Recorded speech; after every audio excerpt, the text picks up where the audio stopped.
was like, oh shit, what the fuck? No shit. Did he tell you to like push the ball back and then forward? Nah, he just said it straight forward, like, just do this, do that, and you got it, bro. I was just like, what? Man, I bet this beat is flat. What the fuck is up, Melbourne? Hey, man. We're on the Reckoning podcast. What's happening? I'm with my man, Mango. We're gonna do the tango with the damn flow. No robo on the street. Call me Frodo from the Shire, not discreet. The discreet want to repeat. They're by a creep. I take it, you want to tweet all week? No, about the week on the street. Ready to repeat like the Borg. Ready to thwart, sword, absorb, any absorb on the record. Record tech and method at feet. Record check, hashtag wrecked at the reckoning. Rap tag, reckoning the sedative. Remember me like you reminisce. Hey, that was a burp. That was a burp.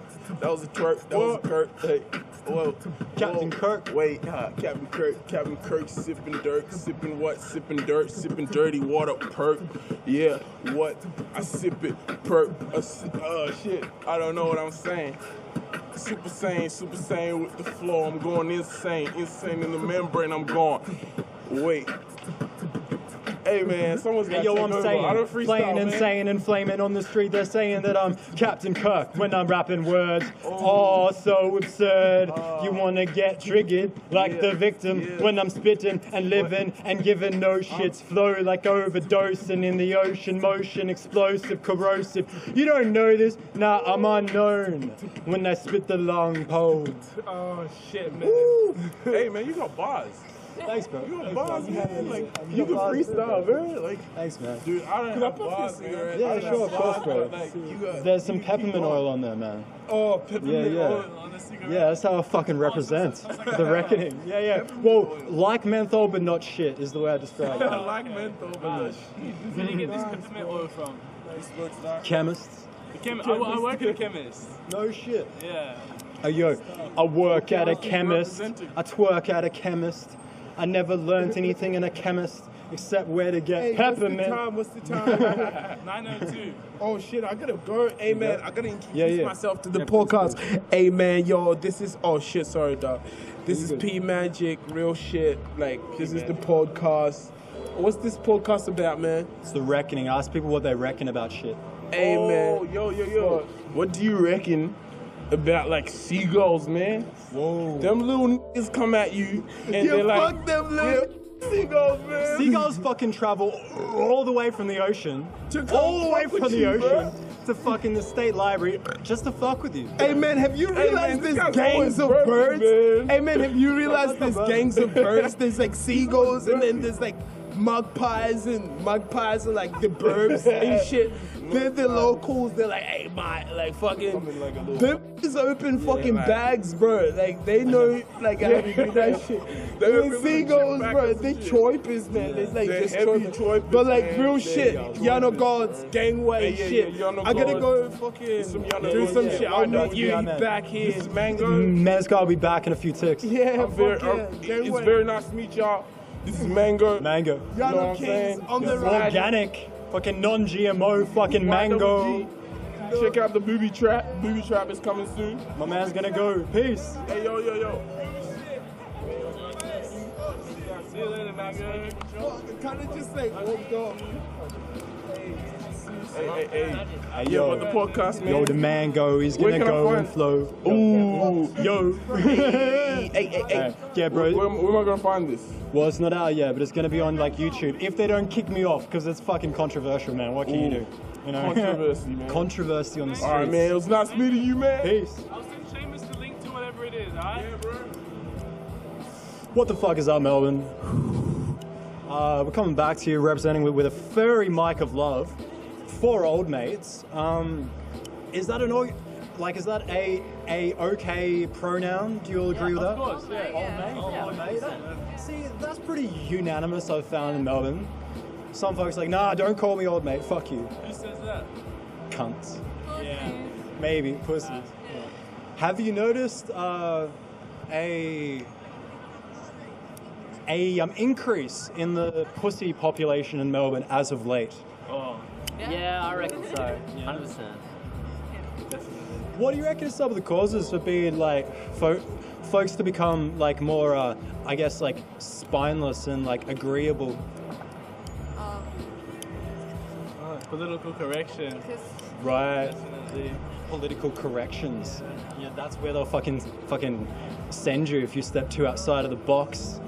Fuck.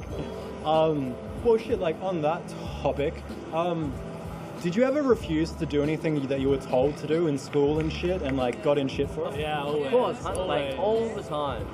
So like what? So like what kind of stuff? Don't smoke at school. Yeah, I broke that too, man. Yeah. Under the bridge. Yeah, no smoking. Trouble and all that. Yeah. True. Don't be on your phone. All Don't that sort of leave school stuff. grounds. Don't headbutt the teacher. Yeah, don't headbutt the teacher. Headbutt the teacher. All right, guys. How about this? If you had a podcast and you were like doing my job, if you're in my shoes, what would you ask me? Oh. What sort of drugs are you taking? Peppermint. Smoking a gun, just. Whoa. So yeah, like drugs. Drugs is a pretty weird kind of topic. I reckon we are in a bit of a opioid epidemic in the world. Right now? Yeah. For real?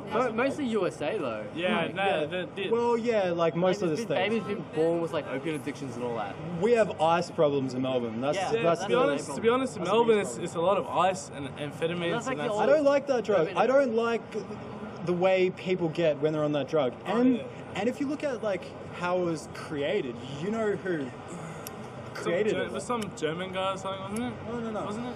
No, it was the Chinese man. They developed it. Popularized it, for sure. The German used it too. Yeah. Hitler was on meth all day. Yeah, son. yeah, I heard about that theory. Yeah, it's such a nice theory to read. Yeah. Well, Had it in his inhaler. Really? Yeah. that would fuel his state of mind, and his state of mind was just like war, Yeah. fucking destroy. Well, he had a disability. What was it again? What was his? Yeah, he was a narcissist. Oh, okay. All that, yeah. Narcissistic personality disorder. We do talk about that a lot at The It Reckoning. was a muscle problem, maybe. I think. Muscle problem. Yeah. Yeah, well, like the Chinese, they developed it apparently to give to their troops at wartime to make them like feel no pain, be super aggressive, you know, and like have no sleep, shit like that. So it makes Like sense. a berserk. Yeah, yeah. The US You go today into use that it. fight or flight state and you can't get out of it. Well, the US today use amphetamines for their fighter pilots. So, like, I mean, it's still. Yeah, well, I think there's a context for this shit. I'm not wholly anti-meth. Yeah. You know, so I reckon, you know, it's controversial maybe, but I think, you know, there's a time and a place. If you're in a war-type scenario and you are not a psychopath, that is a fucking hard place to be. I'll define psychopath. So, No, for his definition of a psychopath. well, a psychopath is a psychological disorder.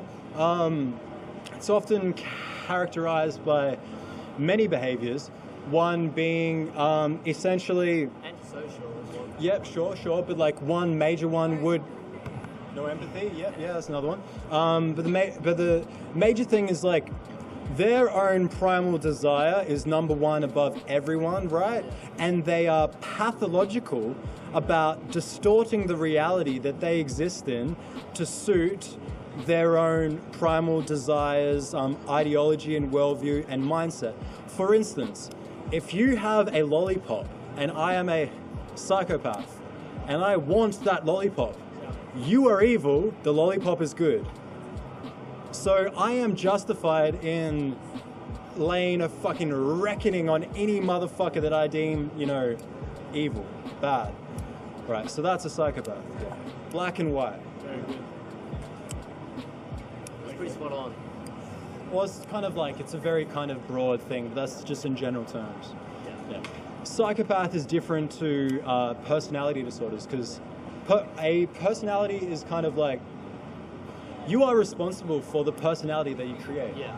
You know, a lot of folks, they think that, you know, like you're totally a result of all the experiences that you've had in your life, which is true, but that's only Well, half what of would a it. sociopath be? Sociopath is What would that fall under? personality disorder. Really? Cluster Bs. It's along with the BPDs and the narcissist and avoidant personality disorder. It's all under the same umbrella because they all kind of act relatively the same with slight differences. Yeah, like, what the fuck was I talking about? I forgot. What do you reckon cats are talking about?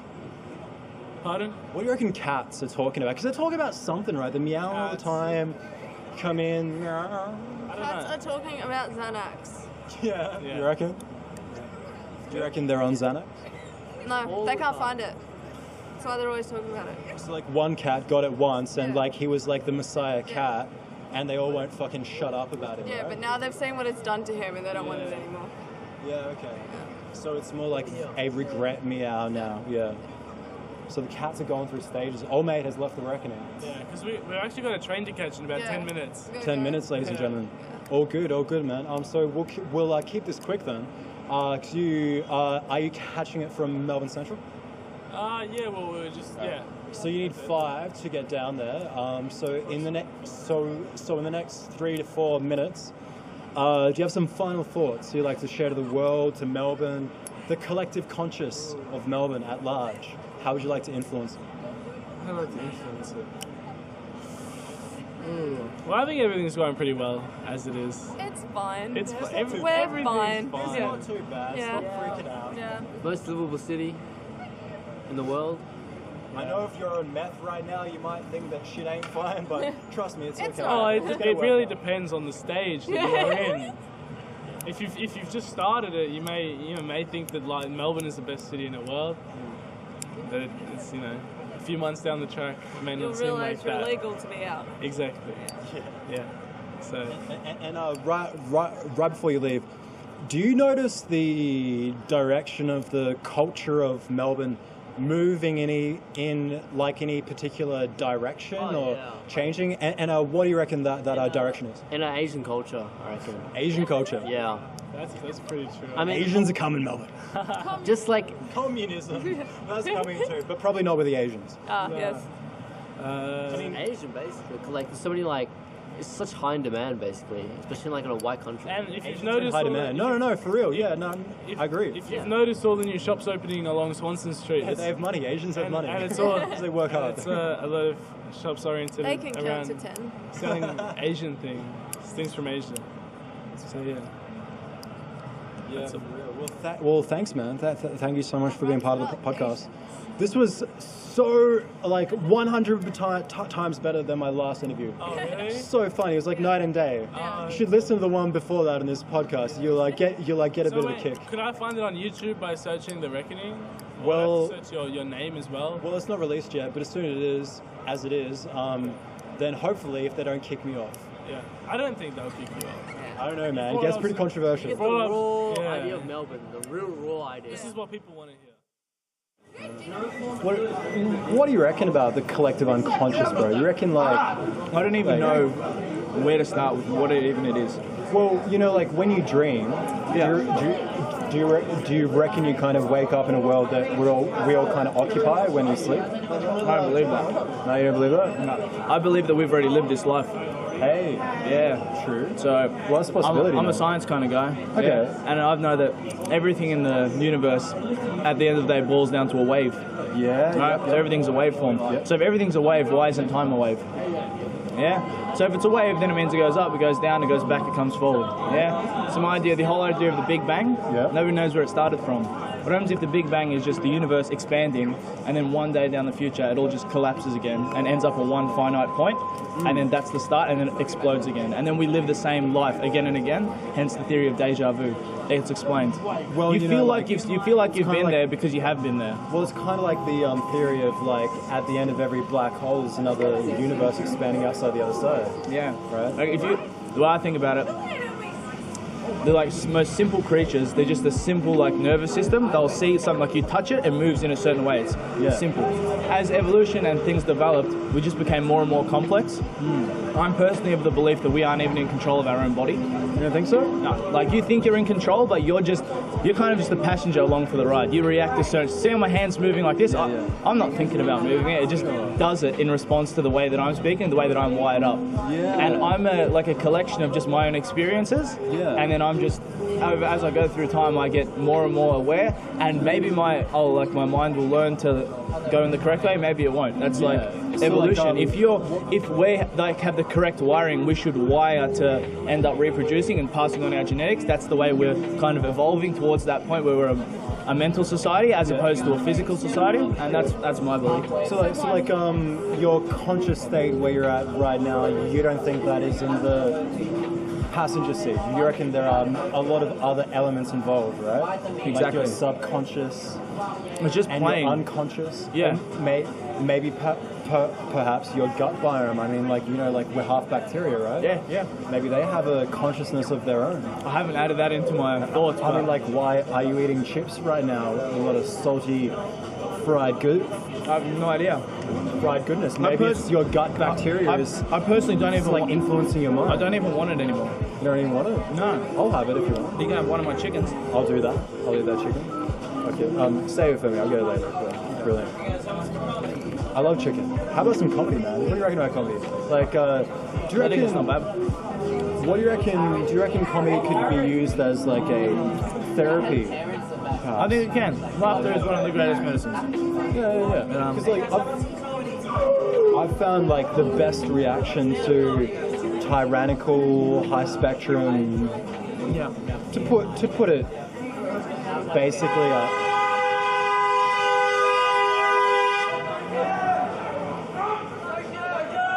Cunts. Exactly like this man said, cunts. To put it simply, beep and then cunts. Cunts. Yeah. Yes, that is. Yes, perhaps. What the fuck was I saying? I lost my track. Oh yeah. So the best response to cunts is comedy, right? Yeah. Because a lot of cunts are very tyrannical, controlling. They want to control you. And if you take the piss and you laugh your ass off, it kind of shows them that they don't have any control. True. Triggers them a little bit sometimes. People like that, they don't like what they can't control. And if they're ever out of control, they get uncomfortable. And you know what I think is really interesting, and like on this, it feels like these people, these cunts, these bullies, they're very high spectrum, generally speaking, and narcissists are devoid of empathy, right? Yeah. And I believe you actually need empathy to have a sense of humor.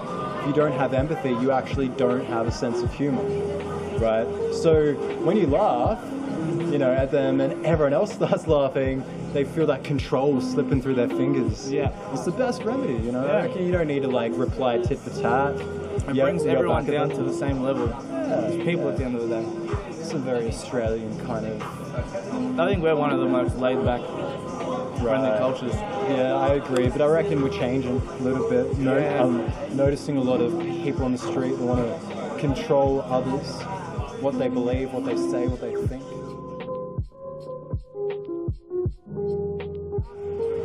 Hey guys, how you going? How would you like to be included in my podcast? Why not? Fuck yeah, awesome. It's called The Reckoning, because I ask people what they reckon about shit. About anything. Oh my! You like that? You like that? Where are you from? I'm from Melbourne. And this podcast is for what? To... You smoking a joint? No, I wish. Right. No, I'm just asking people why they reckon what they reckon, essentially. Oh, well, Yeah. I'll do it. Alright. No problem. Do you have any drop bear stories you like to share? Drop bear stories? Drop in or drop out? No, drop bear. Drop bears? Yeah. Like koala bears? Well, they're different from the koalas, man. They got red eyes, so they're... No, drop bears are koalas. They drop down and they're drop bears. They drop on you in... I haven't heard this. Okay, yeah. So when a koala gets rabid and drops on top of you, that's a drop bear. Yeah, it fucking clutches into your claws and into your back. It's called a drop bear. They're usually pretty stoned, aren't they? Because they're fucking chewing the eucalyptus all the time, That's right? why they're drop bears. So they get stoned and they make some crazy, like, reefer madness. They just start playing the piano really fucking hectically and just jump on people. No. They, when they're having eucalyptus land, Yeah. well, they land on their feet and they've got big claws. Yeah. So they need to hit something on the floor. Yeah. So if you're there, your skin's there, you're a drop bear, you'll be dropped on, they'll clutch on with their big claws. So they're known to drop on people? Oh yeah, fucko. Fucking hell. Yeah, like in Adelaide and Eucalyptus land. See, I thought like the drop bear was like something different, like a mythological species, like the bunyip, you know? No, definitely not. No, drop bears are like cats. Cats land on their feet. Okay. No matter how far they have to fall. And it's miraculous how they can fall and land on their feet and not be broken. It is pretty miraculous, but at the same time, I've seen a cat fall on its ass, so I know that's not entirely true. Well, it might have been old. Could have been old. Or been fucked. Bit fucked. Yeah. Or been fucked. Been fucked. Yeah. And a bit fucked. From being fucked. Yeah. Could be. It is. And that's what happens with, well, you know, everybody should have sex and be happy. Yeah. And what makes you happy, man? Age of perfection, I'm 56. 56, ladies and gentlemen, age of perfection. No. Ladies and gentlemen, transgender, and all of the 5,000 names. Yeah. You can also do Aboriginal, Torres Strait Islanders, and Koreans, and good blokes. But the way I did it was I recovered from anal cancer 2 years ago. Oh, fucking congratulations, man. Thank you. And it took me 55 years to grow up and love myself. And that's age of imperfection or perfection, whatever you say. So do you think that you've reached perfection right now? We all are perfect in our own ways, in our imperfections. Okay. Rather than our imperfections. So you don't think you're perfect? You haven't reached that perfect state yet? Anyone who thinks they're perfect is too arrogant. I agree with that. Man. And we all, like, there's blokes, there's gentlemen, and he's a nice man. Yeah. So if you were to change one aspect of your personality, what would you change? It changes every day. Beautiful. That's a good thing. So you're not staying stagnant. Yeah. No, you can't, because life's fluid. And people who are black and white are too arrogant. Yeah, no, I agree. There's grey. There's a lot of grey that gets ignored.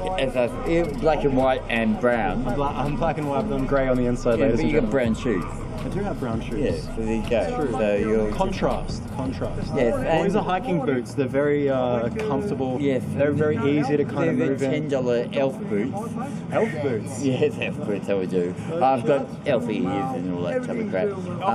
So you have elf ears? Oh yes, and a bung nose, I've been told. It's got a bung nose and an elf ear. Yes. It's beautiful. Yes. Hello, we're doing a podcast at the moment. It's called The Reckoning. I ask people what they reckon about shit. It's nice. Would you like to be included? No.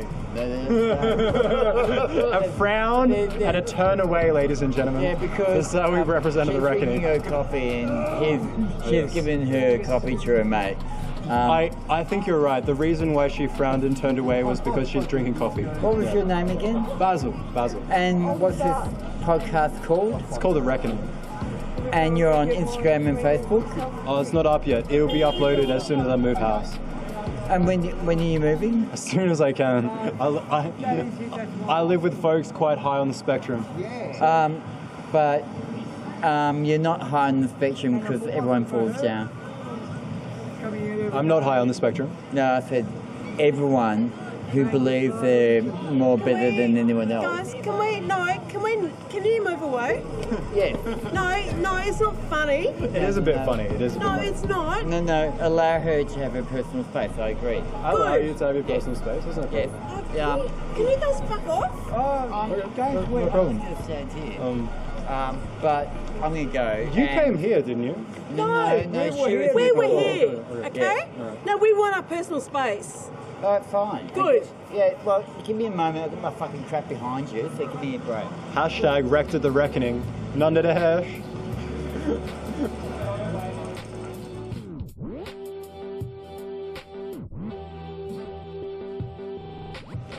Aren't people fucking hilarious, man?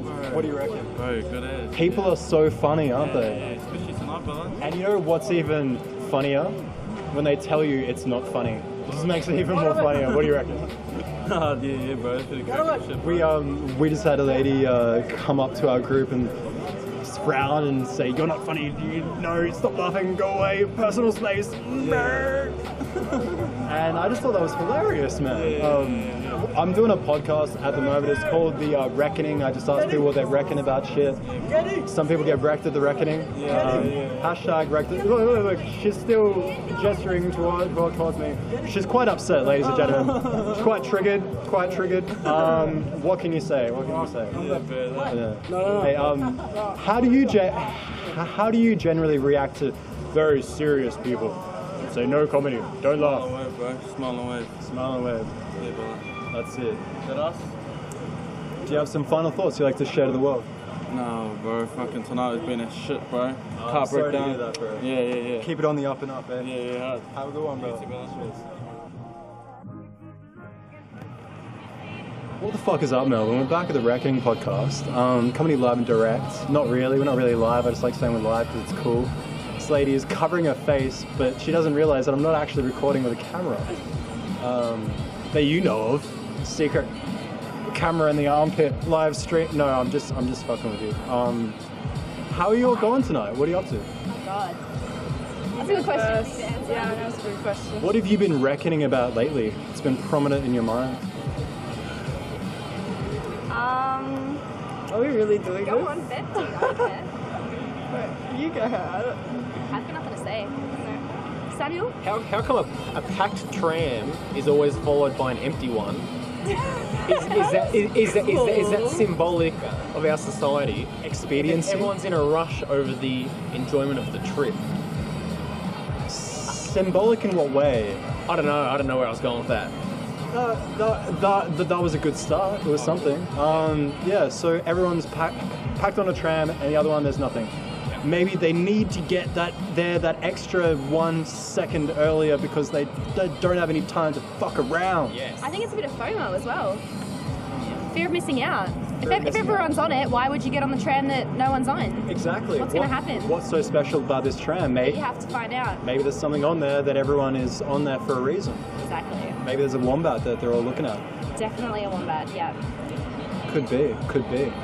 Have you ever noticed, like, trams, like, it's really fucking bunched up, folks, and then it's, like, empty in the middle. And then folks just aren't moving down the aisle. Yeah, I noticed that a lot.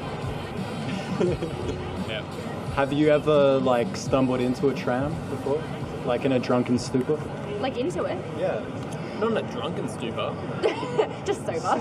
just in a regular stupor. Regular stupor. Yes. I don't even know what a stupor is, honestly. Who does, really? I mean, like, I say words and I don't know what they mean. Do you do that often? Yes. Yeah. Like, fair enough, for instance. Do you ever use that phrase? No, but I learned that waltzing. I learned what waltzing was today. What do you mean? Yeah. What do you mean? You Well, look dancing. Like waltzing Matilda? Well, it's dancing, isn't it? No, it's like not the dancing. waltz. It's like comes from a German phrase that means to walk in the meadows or some shit like that. Go on a walk. Yeah. Really? Yeah. Oh, so they named the dance after the walk. No, I don't think it's named after the walk. Like waltzing is like a long journey people used to take after completing a craftsman apprenticeship. They used to waltz. got paint in my bag. I'm just gonna paint. What came first, do you reckon? Like the dance or That's a the... very good question. Alright guys, You I'll want see to you at stay work. for this? Yeah, I'll be fine. I'll see you at work. Sorry if I scared... No, I'm sorry just if I scared you off. starving, Okay. and I need to go down mine. Well, that's fair. Thank you for being part of the Reckoning podcast. That's alright, thank you. Bye. So... What do you think the most overrated marsupial is? Overrated marsupial? Overrated. wombat. I think it might be the He loves wombat. the wombat. Get fucked. The wombat Nah, is on top of the I pyramid. actually think the wombat's underrated as far as marsupials go. The most overrated? Yeah. That would have to be the drop bear. Oh, come on. Let's not joke around. Well, Podcast, you mate. know, they... Man, there's so much fucking hype about it. People Yeah. put him on top of the pyramid Yeah. and like worship it and shit. Yeah, but I'm he's just a bear, I'm like a disappointed 'cause koala. there's been a reduction in commitment to the ongoing joke of the drop bear. Yes. I feel like it's a scattering of Australian culture. You Well, know? it was reduced to a joke. That's the problem in the first place. Yes. People weren't given the drop bear the due respect Exactly. that his red eyes deserve. Yeah. Well, he or her, you know, whatever happens. Maybe they're sexually ambiguous. Who knows? Who knows? Maybe they're aliens, man. Fuck. That's for another podcast, though. Do you think aliens exist? Aren't we all aliens? No. No, that was silly. I'm sorry about that. No, it's okay. We can be fucking like that. We can be silly. We can be however we like at the reckoning. Yeah. What podcast number are you up to? Whoa, I've done hundreds of interviews. How can we find it? Well, it's not actually released yet. It'll be on YouTube if they don't kick me off it, because it's pretty controversial. How can it be on YouTube if it's not filmed? Sorry? How can it be on YouTube if it's not filmed? It doesn't need to be filmed to be on YouTube. What kind of picture are you going to put with this one then? Or video? Maybe a wombat. A wombat, yeah. Oh, stock wombat footage? With like glasses and a blonde. That'd be pretty cool. Amazing. Yeah. Like Thug Life wombat. Yeah. Do you have a favourite interview? Favorite interview? This can be a highlight podcast. Probably way up there would be the Brazilian guy that started to fight me because I didn't pass my smoke quickly enough to him. And I recorded the whole thing as he was throwing punches at me. That was pretty entertaining, and it fit well to some pretty sweet lo-fi. So yeah, cool. Yeah. Is that top 10? Oh, you know, like I'm very nostalgic with my podcast. So like one of the first ones that I ever interviewed was at a jazz club with the band, the Rookies, and that was probably my number one. But it was on a really ghetto shit microphone, so I haven't decided whether I'm going to release that yet. But that's probably like one of my favorite for sure. The real question is, though, would you sell out if you start against corporate sponsors? Would you sell out? Oh fuck yeah! Straight away. Oh yeah. What's the minimum cost to make you buy out? Start doing sponsored, you know. One durry. One durry. One durry. I don't mean durries. I mean, like, because I'll say whatever, I don't give a fuck, you know, because it's very satirical, it's gonzo journalism. Yeah. Everything I say isn't meant to be taken literally, ladies and gentlemen. Don't fucking get your news source from The Reckoning, man, because we're just reckoning about shit. We're not fucking on top of the pyramid or anything here. I'm not associated with the Illuminati yet, but you know. Yeah. But if they came forward as a possible sponsor option, it would depend on the benefits that I'd get. Yeah. How about you? Would you be part of the Illuminati if they approached you? Yes. No questions, no nothing, just down straight No, I away. just want it. I just want that membership card. Yeah. Just the membership. So is it like a status thing, or? No, I just want the membership card. You know. Why? He likes collecting cards. Great super benefits from what I've heard. Really? Yep. Oh shit. Similar to public service, 18.5 super. Okay. Yep. Good benefits. Yeah. What do you do for work? Do you have another job? Not really at the moment, no, because I've been spending all my time trying to move house actually, because unfortunately I live with very high spectrum narcissists. Amazing. So yeah, I gotta get out of there. What podcast number is that leave interview gonna be? The lead interview. Leaving interview, you know, like final interview with your current housemates. Oh, what podcast number? I have not interviewed them. That should be the last interaction you have. Just you know.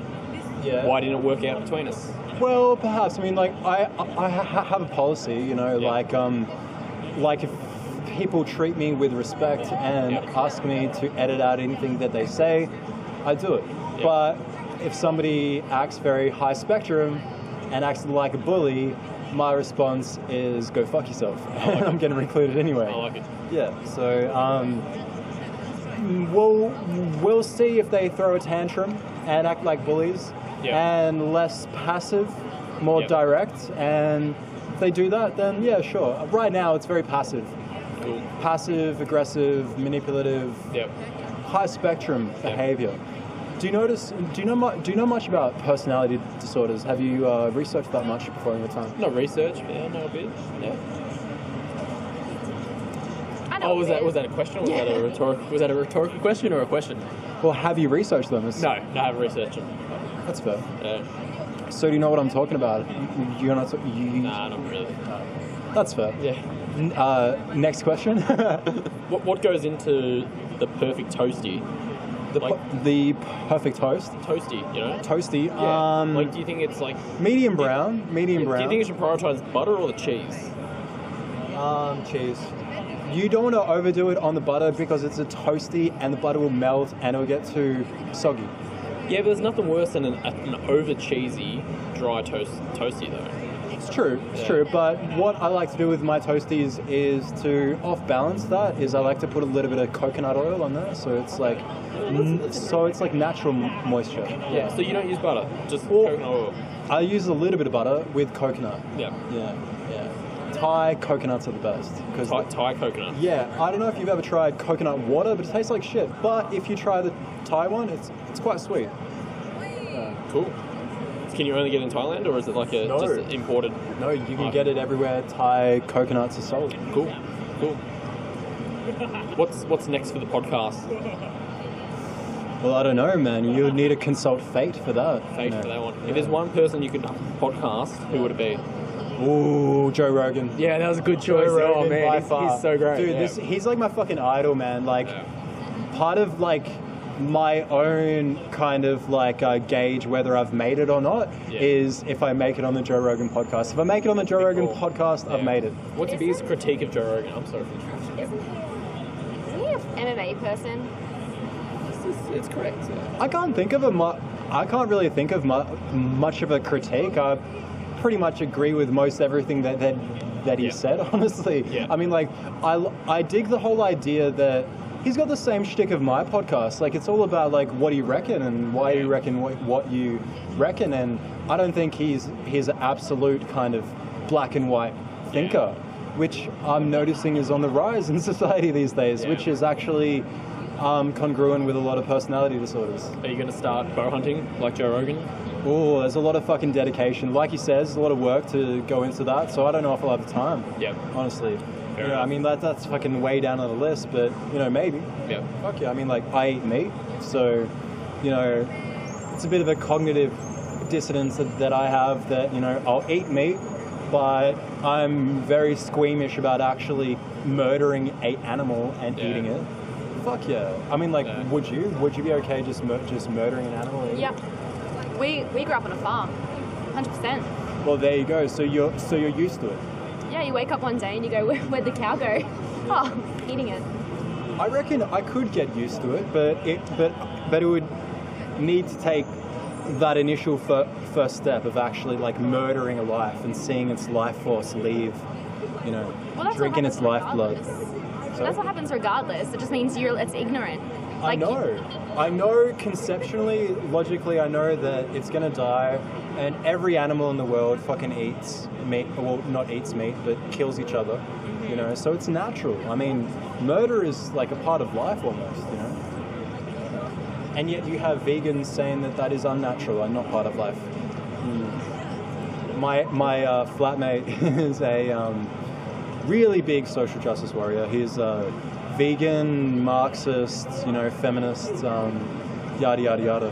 And apparently I'm a Nazi. You're a Nazi? Apparently. Amazing. I didn't know this. I mean, like, I'm pretty sure I'm Jewish, but, you know, apparently I'm a Nazi. Yeah. Who knows? What do you guys reckon about this new kind of, like, social cult called Marxism growing in Melbourne? Do you have any thoughts on that? You've never heard of Marxism? No. It's very popular with RMIT. Most universities. They're very visible, but I haven't seen them achieve much. Well, I guess they achieve in their social groups a little bit. They bully others to kind of like not express their own ideas. Yeah.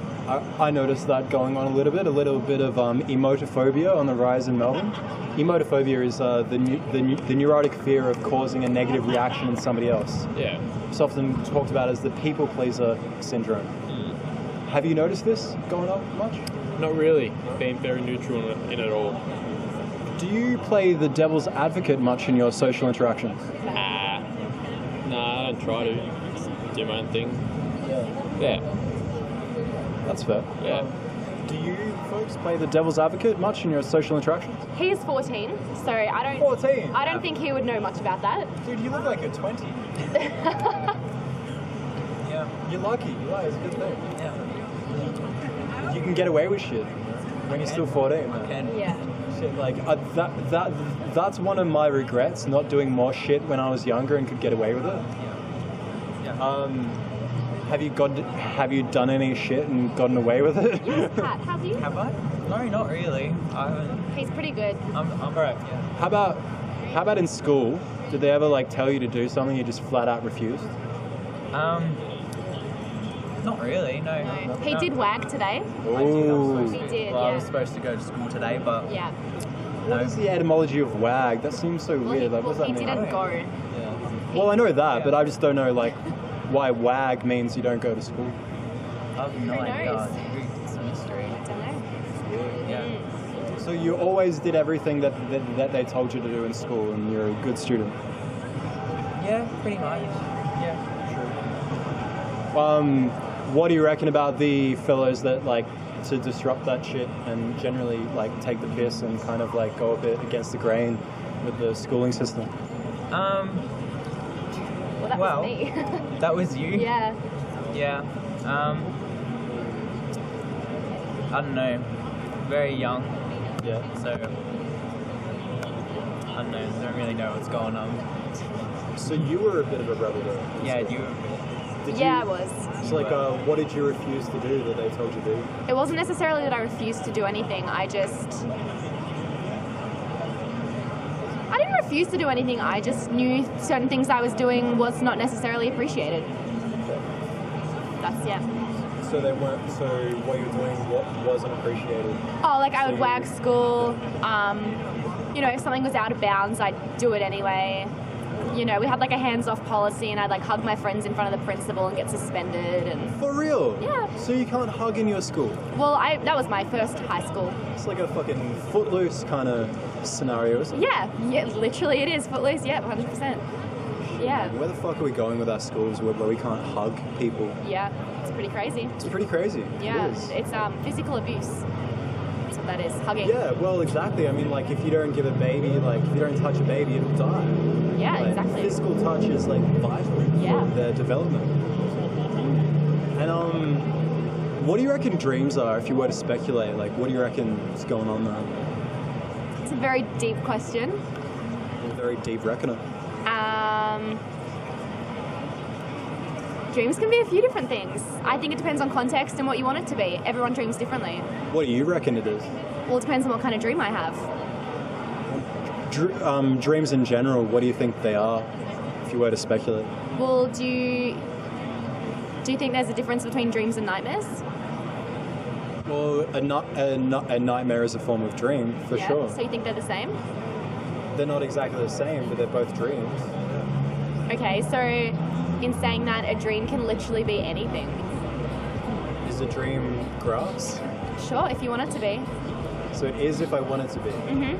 Is that the same with everything? It kind of just is what it is if I want it to be? It should be, but it's not. So subjectivity is king. Sure, yeah. But so do you believe in objective reality or not? In what regards? Well, you say that like if I think something is something that it is that, you know, that's my subjective thoughts on it. Do you believe in an objective reality, meaning beyond my subjective thing? If I think this grass is a plankton, but it's not. It's clearly it's grass. I mean, at the end of do the you think, day, like objective reality exists. Jesus Christ. I mean, at the end of the day, like hundreds of millions of years ago, people just named. It's all names. Do you know what I mean? Like that might not actually be a tree. It's just something that we've decided that's what it is. That's what society's put labels on things as. So it can be whatever you want it to be. We have language to describe what things are. Yeah. For sure. I That mean, doesn't necessarily mean that's what it is, though. that doesn't really change the context of what it is, though. I mean, if you call it something else, right? Doesn't it? Well, if I call this grass a plankton, is it a plankton? Why not? Because it's grass. But is it? Yeah. How do you know? Because I'm touching it, I'm feeling it. Feels like grass. But what does grass actually feel like? If Feels that's like grass. That's fine. Feels grassy. Yeah, but that's because when you're a kid, you've grown up knowing that that's grass. It might not actually be grass. It's just what society wants you to think. It's what your parents taught you it is because that's all they've ever known. I get what you're saying. There's like this kind of rhetoric going on these days that, you know, like reality is whatever the subjective like interpreter says it is, you know. But I think that there is an objective nature to reality. Like water is wet, for instance. I mean, just because I think water isn't wet does not make it dry. Yeah, totally. You think so? Well, yeah, Water water's... touch cold metal. Yes, I have. Cold metal feels wet. Does that make it wet? No, it doesn't make it. It is wet, but it's not. It doesn't make it wet, and I haven't felt it being wet when I touched cold metal. Well, if you touch cold metal, it feels wet. But it's not though, so... Well, like to you, it feels wet though, right? I mean, not Maybe it's just not to everyone. It is me, yeah. Well, like, yeah, of course, like, there's weight to the subjectivity, of course. Like, I get that, but like, because like, I mean, I just think that kind of logic gone to its logical extreme results in like, you know, transracialism, transspeciesism, where folks, just because they identify as a walrus, you know, I mean, I don't think we should all, you know, accept that. Why just not? because it's just objectively not true. A person is a person and not a walrus. But if they want to be a walrus, and if they identify that way, and if they think they are, who's to say that they're not? It's none of your business, it's none of my business. If they're happy in what they want to be, then let them be, even if it's not necessarily true. It's not affecting anybody else unless they push it onto people. And if there's someone who pushes it onto someone else, then that's when you start having a go at someone. But if they're happy, it doesn't matter. I think that that kind of rhetoric is almost like mainstreaming or like enabling psychological disorders and delusions, though. And I think that, you know, when you do that, it's not helpful. You know, I mean, if we see folks that are clearly psychologically disordered and we just pretend like they're not, they don't ever feel like there's anything wrong with them or they need to seek any help for that. And I think that's probably a bit of a negative. But if they're happy, why does it matter? If they're not... Because a psychopath is totally joyful as fuck when he's wearing a person's skin. It's still a negative. Just because he thinks it's right and good doesn't mean it is. Yeah, 100%. But that's not what I'm saying. I'm saying if somebody wants to identify with what they want to do, if I want to call that tree a cat, as long as I'm not directly hurting anybody else, mentally or physically, I don't see anything wrong with it. Because if I'm happy... What about, but like denying a reality? I mean, isn't that a negative? I mean, like, because a tree is obviously not a cat. I mean, you agree with that, right? I mean... No, I 100% think that's a cat. Okay. No, I don't... My sarcasm detector is on the fritz, so you'll have to kind of, like, re-explain. Sorry. No, like, I just think there's nothing wrong with denial. Like, at the end of the day, if you are not affecting anybody else, your own issues are your own issues, and unless you project them onto other people, it's irrelevant. Okay, so denial isn't a negative. So like, so folks that just like are in denial about a reality in their life and they just constantly ignore it. Do you reckon that's healthy? I think it's subjective, incredibly subjective. It depends on the individual. Okay, do you believe that anything is objective? Yes. Such as? Anything. So anything is objective, but anything is subjective? Correct. Now you're confusing me, but we'll just, yeah, sure. You're confusing me quite a lot as well. It's not very consistent, you know. I mean, like, I don't feel like you're being... Isn't that what podcasts are all about? I kind of feel like not being very intellectually honest, really. No? No, I mean... So what do you think then? Well, I think that you're kind of like talking around the answers, you know, not giving direct answers. I mean, if I'm drawing a circle around my answer, what do you think my answer actually is? I wouldn't know. That's in your mind. I would like to know. That's why I asked, you know. But you don't have to answer as well. You know? But I'm giving you the answers that I think are correct for me. Okay. But if I asked you what's 1 + 1 and you said albatross, that's like an answer to you, but it's not an answer to the question. Yeah, it's not the answer you wanted, and it may not be correct, but it's the answer I gave. Well, not even what I wanted. It's just not an answer to the question. But it is an answer. It's not the correct one, but it is an answer. It is an answer, but it's not an answer to the question. Well, it might be for someone who doesn't necessarily know the answer. It's a stab in the dark. Yeah, well, there isn't like any correct right answers. I'm just honestly wondering what you reckon as an individual. Like, do you actually believe in objective reality? Do you think that exists? Do you know what I mean by objective reality? No, explain. Okay, so subjective means your own personal feelings on something, your impressions, your thoughts, your reckonings. Objective reality is outside of that, you know, beyond what you believe to be true, what is objectively true. Like, you may think that Melbourne has no trams. That would be a subjective belief, and that would be objectively wrong because we can all see trams in Melbourne. Objectively, there's more than one place called Melbourne. Does the other Melbourne have trams? Where's the other Melbourne? There's another Melbourne in America that's called... Am I wrong? And it doesn't have trams? Yeah, right. Potentially. Does America have trams? Well, if you were to really take the question completely out of context and say, well, a Melbourne that I'm not talking about in America doesn't have trams, it's like, well, yeah, maybe, I don't know, but that's not what I asked, you know? Or objectively. So you asked, does Melbourne have trams? And I said... Does the Melbourne that we are in right now have trams? Where does Melbourne end? At the outskirts of the Melbourne that we are in right now. Who says that? This is what I'm saying. This is what I'm saying. Labels. It's the labels that tell us. So Melbourne doesn't exist. You're asking us questions. Well, technically.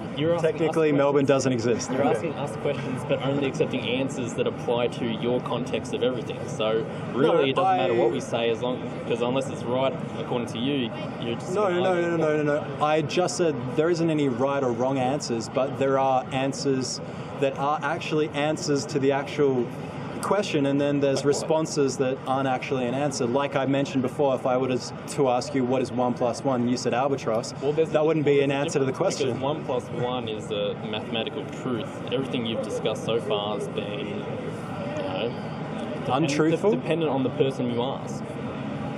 Well, exactly. Yeah. That's what I'm interested in, like knowing what you reckon and why you reckon what you reckon. Yeah. Cool.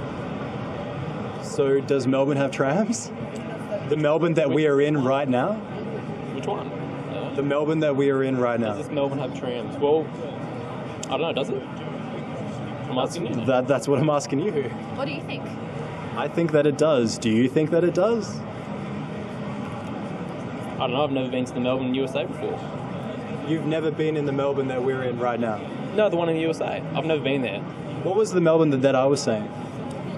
The Melbourne that we're in, but I don't know where the Melbourne borders of the Melbourne, USA, and for all I know, it's international Melbourne. No, I'm talking about the Melbourne that we're in right now. The USA called trams something different? And they have subways. I don't know about trams. Actually, yeah. Does subways count? Does subway count as a tram? Does subways count? You know, like underground trams. Are you familiar with the phrase word salad? No. What is that? Word salad. How about this? If you could change one aspect of your personality, what would you change? I wish I knew more about trams. I wish you knew more about trams. Well, that's not really a aspect of your personality. Wait, I've got one. Nothing. My opinion. You would change nothing about your personality? That's not surprising. Okay. And you? Would you change anything about your personality? I told you my opinion of trams. Like, no, but seriously though, like a train's bigger trams. A train's bigger tram? A tram's just set in place cars. Does the US have cars? Well, they call them locomotive mobiles. So would you change anything about your personality? No, I didn't think so either. How about you, May? Would you change anything? No. Yeah, he's related to me, so of course his answer's no. He's amazing. That's so funny. That's so funny. Would you change anything about you? Yes, actually. Yeah. Why? My anxiety, and I believe I can be too much of an empath, have too much empathy, so I feel like I feel others' emotions as if they were my own at times, and that is detrimental to the kind of person that I'm aiming to be. Yeah, do you think that you'd be a different person though, if you didn't have those qualities? Do I think I would be a different person if my personality was different in those ways? Yeah, of course, because it would be different. But in a good way? Well, yeah, to me, I'm saying like that is a negative part of my personality that I would change. Yeah, so... But what are you comparing it to? In comparison to what? Why is it negative? Because at the end of the day, where you are standing right now is a reflection of you. I'm comparing it to the hypothetical ideal that I would like to become. So you're not happy with who you are? No, of course not. I mean, Then like... why do you want to change? Don't try and change something that isn't broken. Why would you want to fix something that isn't broken? I said that I wasn't happy with who I am. You're not? Why not? Because evolution, short answer. I mean, like, I believe that folks that think that they are 100% okay in their personality, you know, a little bit narcissistic. So. Okay, so, for example, if I want to learn how to play guitar, I'm going to learn how to play guitar. Okay. So if you want to change something about yourself, wouldn't you have already changed it? If I wanted to change something about myself, wouldn't I have already changed it? Yeah, if you want something enough, wouldn't you chase it? I am chasing it. So are you... Part of the reason why I'm doing this podcast. Sure, okay. But then that progress, isn't that seen as a good thing, not a bad thing? So shouldn't you actually like yourself and be happy with who you are? If you are changing, you should be proud of yourself. I never said that progress was a bad thing. Mm-hmm. I think progress is a good thing. Mm-hmm. But you're still not happy? No, because to me that, well, I am at times, you know, but like overall, objectively, as an absolute, I'm not done. I'm not finished. I'm a work in progress. Like I believe everyone is. You know? I mean, like if you think that you're all good, you know, it just reminds me of like kind of those dogmatic kind of ideologues that think that the world is very black and white, one way. You know? Do you think the perfect person exists? Fuck no. Not pretty perfect. Thank you. I mean, do you think the perfect version of anyone exists? Well, the thing is, like, do you think the perfect version of someone is dependent on that person? My beliefs of what I think of is perfect. Do you think? Can I answer you? My beliefs of what I think of is perfect is changing over time, so it's hard for me to say like an objective perfect person. I don't even know how I can conceptualize what that is. Okay.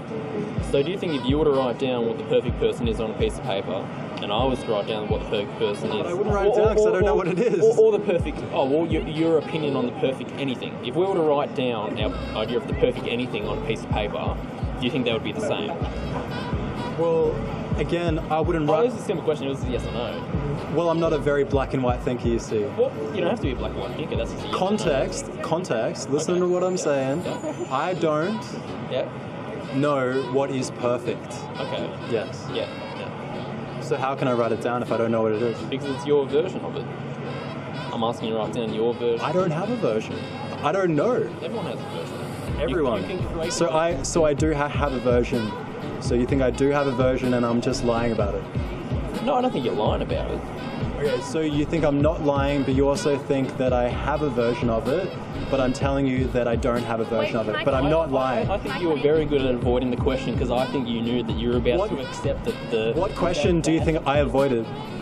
I simply asked you, do you think if you were to describe your perfect anything, and I was to, because anyone can describe perfect anything, you could describe a perfect sphere.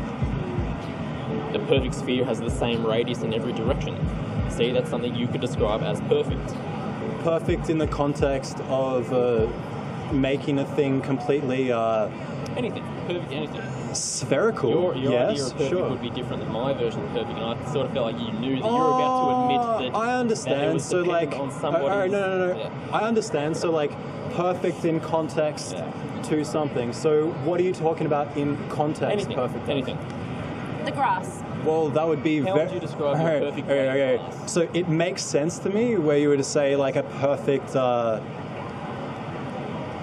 circle because it's spherical, mathematically achievable. Yes. So I understand what that means. When you were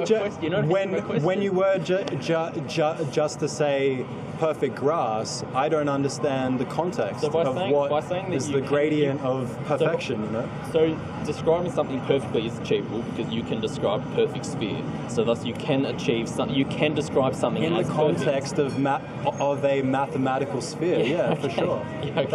That makes sense to me. Yeah, okay. You're just saying perfect in general. That's cool. So you're gonna move. So do you want to end this? You seem a bit. No, it's cool. It's cool. I just feel like that your method of podcasting seems to be you enter the conversation very chilled and relaxed, and then you'll find something that people care about, and then you'll intentionally take the opposite side of it to cause conflict, and then sort of purposely stick on that borderline of I'm not arguing with you, but I'm going to antagonize you just a little bit.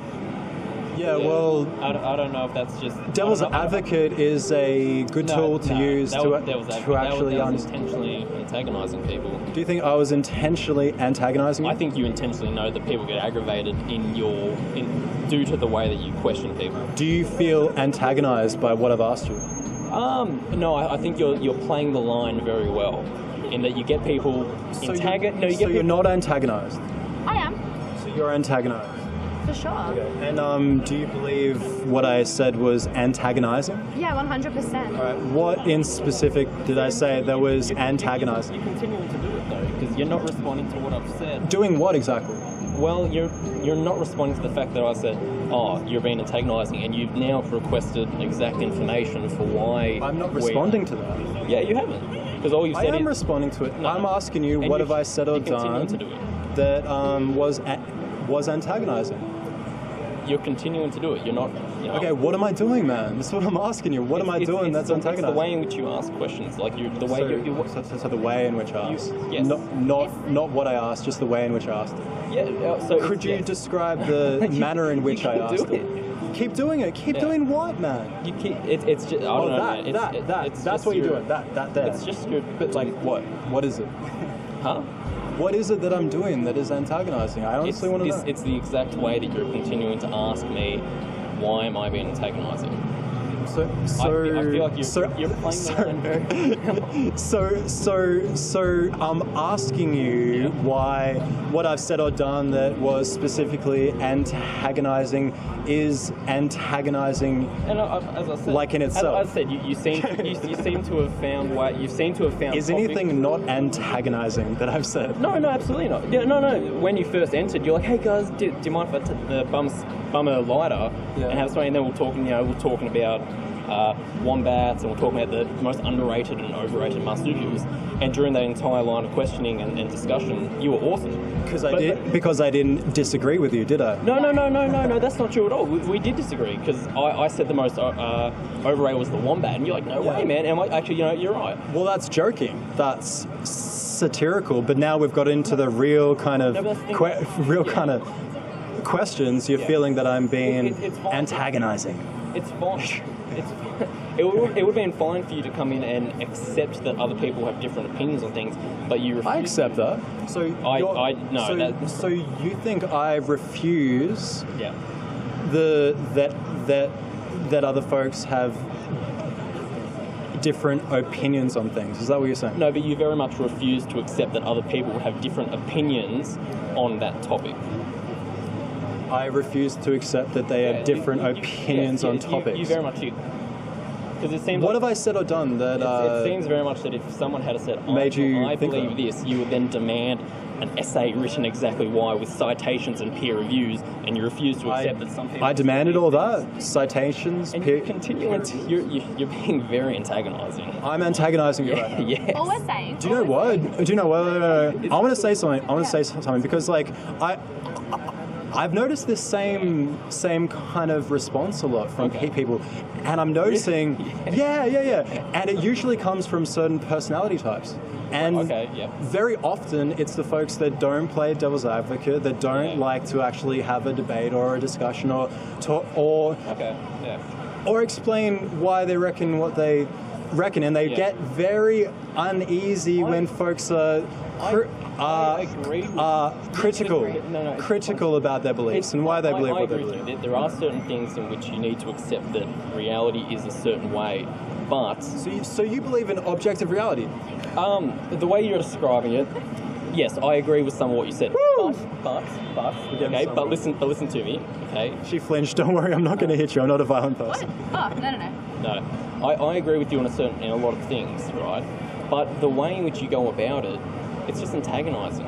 It doesn't progress conversation, because I agree with you in a lot of ways, but all I could think during this entire conversation was, my God, you are going about it in a way to purposely antagonise people to make interesting podcasts. No problem and at all, that's man. sad. Look, I actually No.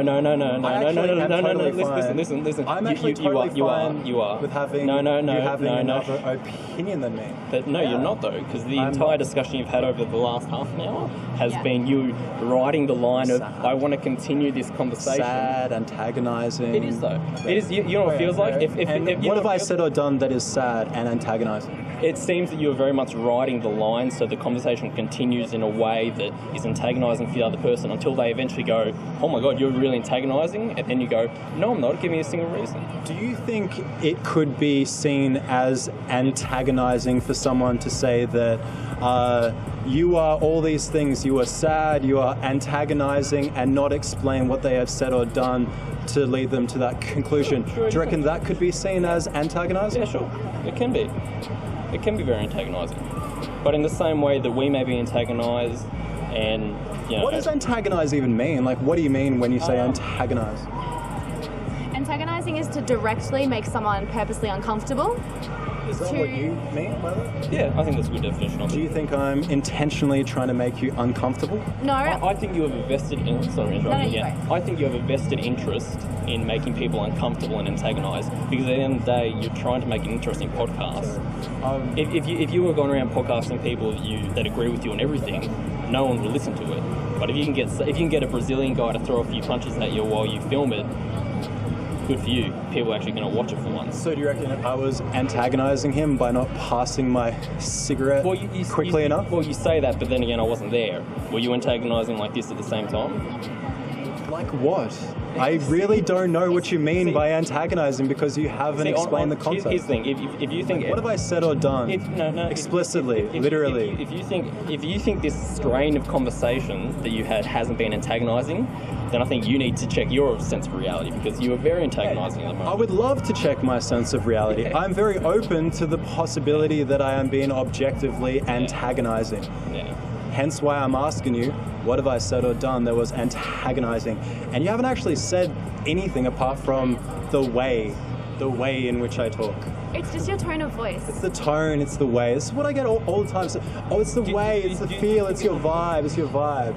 It's what I get all the time, is the same reaction. Well, why do you think you're getting that reaction? Well, you're doing it now. Well, like I said, if you listen to my podcast, you will notice that certain personality types often react the same way, with the same exact responses, but you haven't with the same mannerisms. Yeah. So there's a commonality that's going on here. Why do you target these people? This conversation has happened many a time. And what, it's not constructive for you? Do you think it's... I think it's not constructive. Well, the thing is, usually when things are constructive, you then build from it. But yeah, you're saying it's a constant circle. These are the sort of people you're interviewing. Did I say it was a constant circle? No. I'm saying it's a constant circle. All I'm saying is you said you've interviewed a lot of people like us, correct? Yeah. I disagree, because... You think I haven't interviewed a lot of people like you? I don't think you know me very well, but if you did, you'd know that we are not very similar at all. Yet you think we are in the way we're responding to you.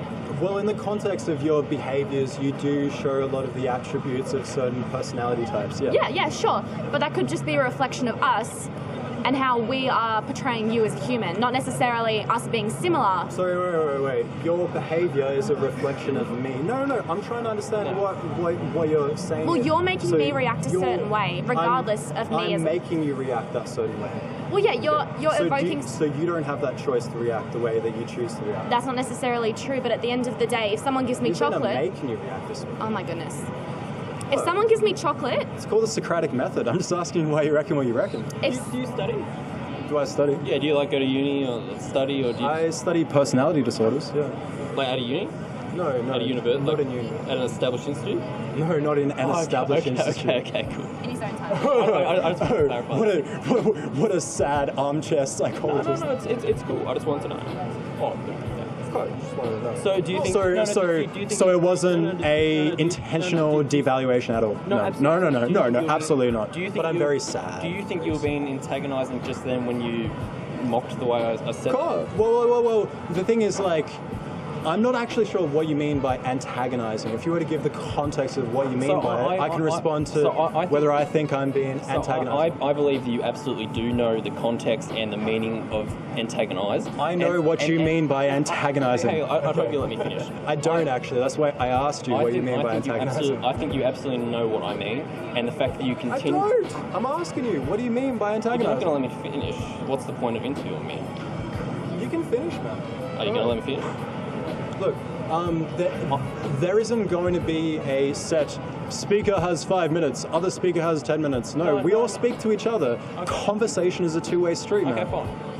I think you are very aware of what I mean by you are antagonizing us in the way that you have conducted the later part of the interview. Well, I don't. What do you mean by antagonizing? And you're very smart. Like, you're very clever. You're very I'm smart? switched on, 100%. There's a few of those things. Yeah. So what do you mean by antagonizing? I'm sorry, was I being antagonizing by saying that? I don't even know what you mean by it, so how can I say it? How would you define antagonize? Antagonize, I would have to look up the definition, man, because I honestly don't know off the top of the head. Okay. That's good. I guess trying to provoke aggressive behavior. Well, I think you are. You think I'm trying to provoke aggressive behavior from you? I think you're very aware that no one would listen to your podcast unless there was something interesting happen, and you wouldn't have an interesting podcast by being nice to everyone and asking about the stories. So I'm pretty sure what you do is you go around, you talk to people. First you disarm by, talking, a bit funny, a bit nonsense, because that's what I thought you were going to do. Disarming? Yeah, no, I think you truly are. So it was a manipulative ploy that I used? I think it absolutely is. Disarming. And I think that after a few minutes of, just a normal conversation, keeping it funny, keeping it light, you then purposely try and find things that people feel very strongly about, and you push them on it. You ask them to officially describe the way they feel, and you try and push them to have an emotional response for it. Well, I did tell you that is what I do. It's called The Reckoning because I ask people what they reckon about shit and why they reckon it. Okay. I did tell you that before I started the podcast. That's fine. But we thought it was going to be about wombats, man. Yeah. Did I tell you it was going to be about wombats? No, but I was excited about wombats. You set it up to be like wombats. I did. Yeah. It's just sad because in every sad as well. Yeah. No. I wasn't saying that you yourself are sad. I'm saying it's sad because So you're not saying that I'm sad now? Okay. We never said you were sad. I said it at one point. You said it. No. To be fair, I said that the no. I said that the format. Yeah, you did. Well, that's antagonizing. I know. I said the form that the form of podcast you seem to be taking. What I just said there is antagonizing. Yeah. Look, can I just... Okay, what do you mean by antagonizing? What he means is... She's blocking his mouth and speaking for him, ladies and gentlemen. I am, yes. A very common behavior at the Reckoning, by the way. Please continue. Really? Yeah, it is. Go for it. I'm starting to think your roommates are like normal people. I think that you would, man. Yeah. I think that you would. Here's the thing. I've never actually met a person like you. Thank you. And it's interesting. I actually mean in a cool way. I think you're a cool guy. Okay. I think you're interesting. A lot of people, I'd much prefer to talk to you than talk to a boring person. A cool, sad, antagonizing guy. Hey, sad people can be cool.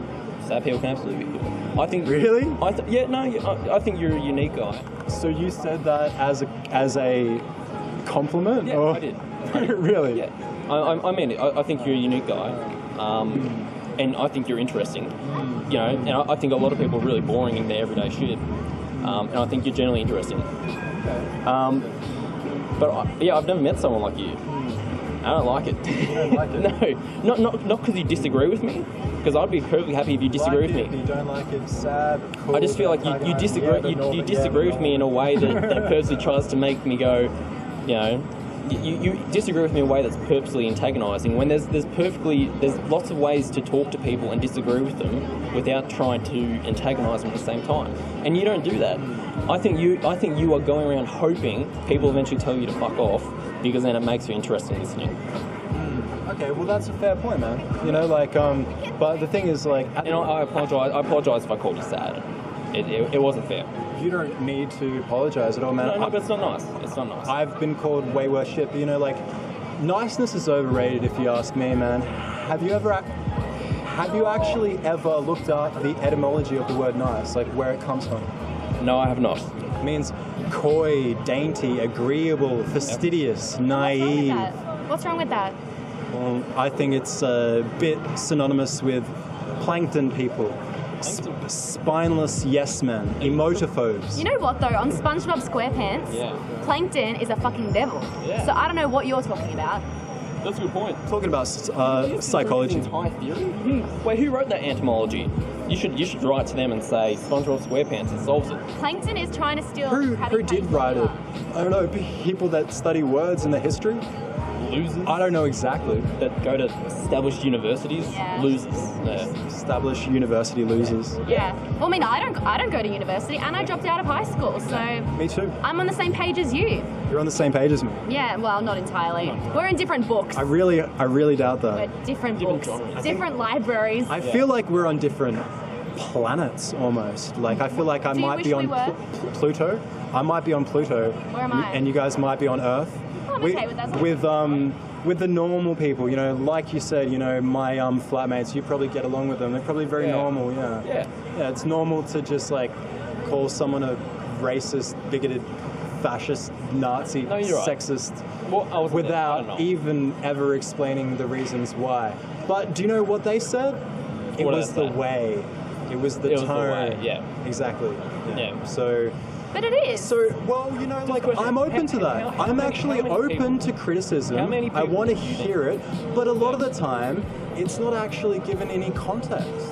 Do you think if you say, like, the way and the tone or something, it's not actually explaining any Do you think I need context to say you are being antagonising for me if it's you that come up to me in my personal time and speak to me? Do you think I need to justify my reasons for saying you're antagonising? You don't need to justify it. Yeah. What I was doing, though, was asking so if I want to say, why you reckon what you reckon, which is the whole idea of the podcast, man. That's all I do. Okay. Well, if I turn around and say I don't want to justify it, you don't have to. I would say fair enough. But move on. You haven't said fair enough. Well, he didn't say that. He's been trying to. Okay, well, fine. He has been trying to. Okay. Yes. If I say does she speak for you often? See, that in itself is antagonising. That is antagonising. It's rude. It's rude and antagonising. It is, yeah. Well, I'm not sorry. Okay, I will finish my sentences from now on with saying that is antagonising in my personal opinion. Yeah.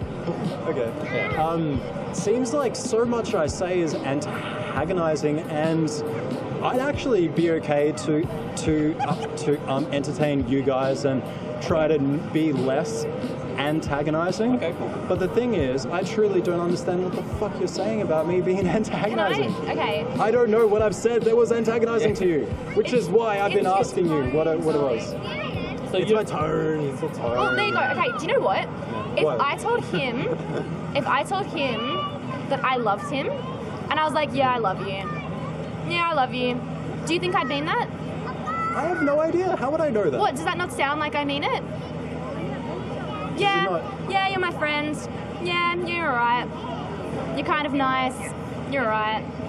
Do you think I mean that? It's the tone of voice, whereas I'd say... I would have no idea what you mean by what you say. How? How? Because I am not arrogant enough to assume that I know what you mean by what you say. That's fine, but the tone of my voice is the implication of how I feel. Could you demonstrate how my tone should be? Yeah, 100%. Give me a scenario. All right, maybe say something in a particular tone that I should try to emulate.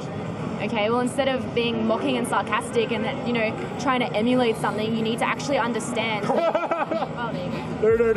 No. I am so sorry, but that was just like blatant hypocrisy because you were mocking me. Well, that's the thing. In the sense of like saying that, if you were to mock someone, I'm just like, that's just so blatant hypocrisy, man. And it's like That's why I was doing that intentionally. So obvious. That's what I'm saying. That's exactly what you're giving to us, though. Oh, so you were... I was mocking you. Mocking... Yeah. While saying that I shouldn't mock. You just said that I shouldn't mock. But I wasn't giving you an example of what you should be doing instead. I was giving you what you gave us. So you were mocking me. 100% I was, yeah. And you were saying that I shouldn't be mocking you. Correct. That's not a nice feeling, is it? That is what we call hypocrisy, ladies and gentlemen. Oh, here we go. Wait, we got... Would you like to drop some gems? Would you like to drop some gems? What? What do you reckon antagonize means? I wouldn't have a clue. Can you tell me what it means? I'm not sure either. I was asking this bloke, but he didn't answer. So. Does it mean where people tease each other? Yeah, perhaps. Perhaps it could be a teasing thing. What do you reckon, man? Do you think I was teasing you guys? I think you were in a way. Okay. Yeah. Sorry? Is this for school? No. It's a podcast I'm doing. It's called the Reckoning. I ask people what they reckon about shit. Can I get involved? Yeah, if you want to, man. Pull up a seat. Yeah, fuck yeah. So, at the moment, what we're talking about is these guys believe that I'm quite sad and So he's antagonizing. a bunch of questions, and he's So you don't think I'm sad? According to us, he's been antagonizing in the way he's asking them. Okay, so that means, why you said antagonising, I think what it means is like you're harassing someone, like you're teasing, harassing, trying to get them aggro. Is that... Yeah, well... Yeah, he is, and he refuses to accept it unless we can define it in a way that is acceptable for him. No. I accept that you have a subjective feeling that you feel antagonized. What I'm asking you is, what have I said or done that was antagonizing? Yeah, exactly. And they haven't said anything I've said or done except for my tone. No. Exactly. See, we don't need to justify because you can. I'd never said that you needed to justify what I. What to officially define it.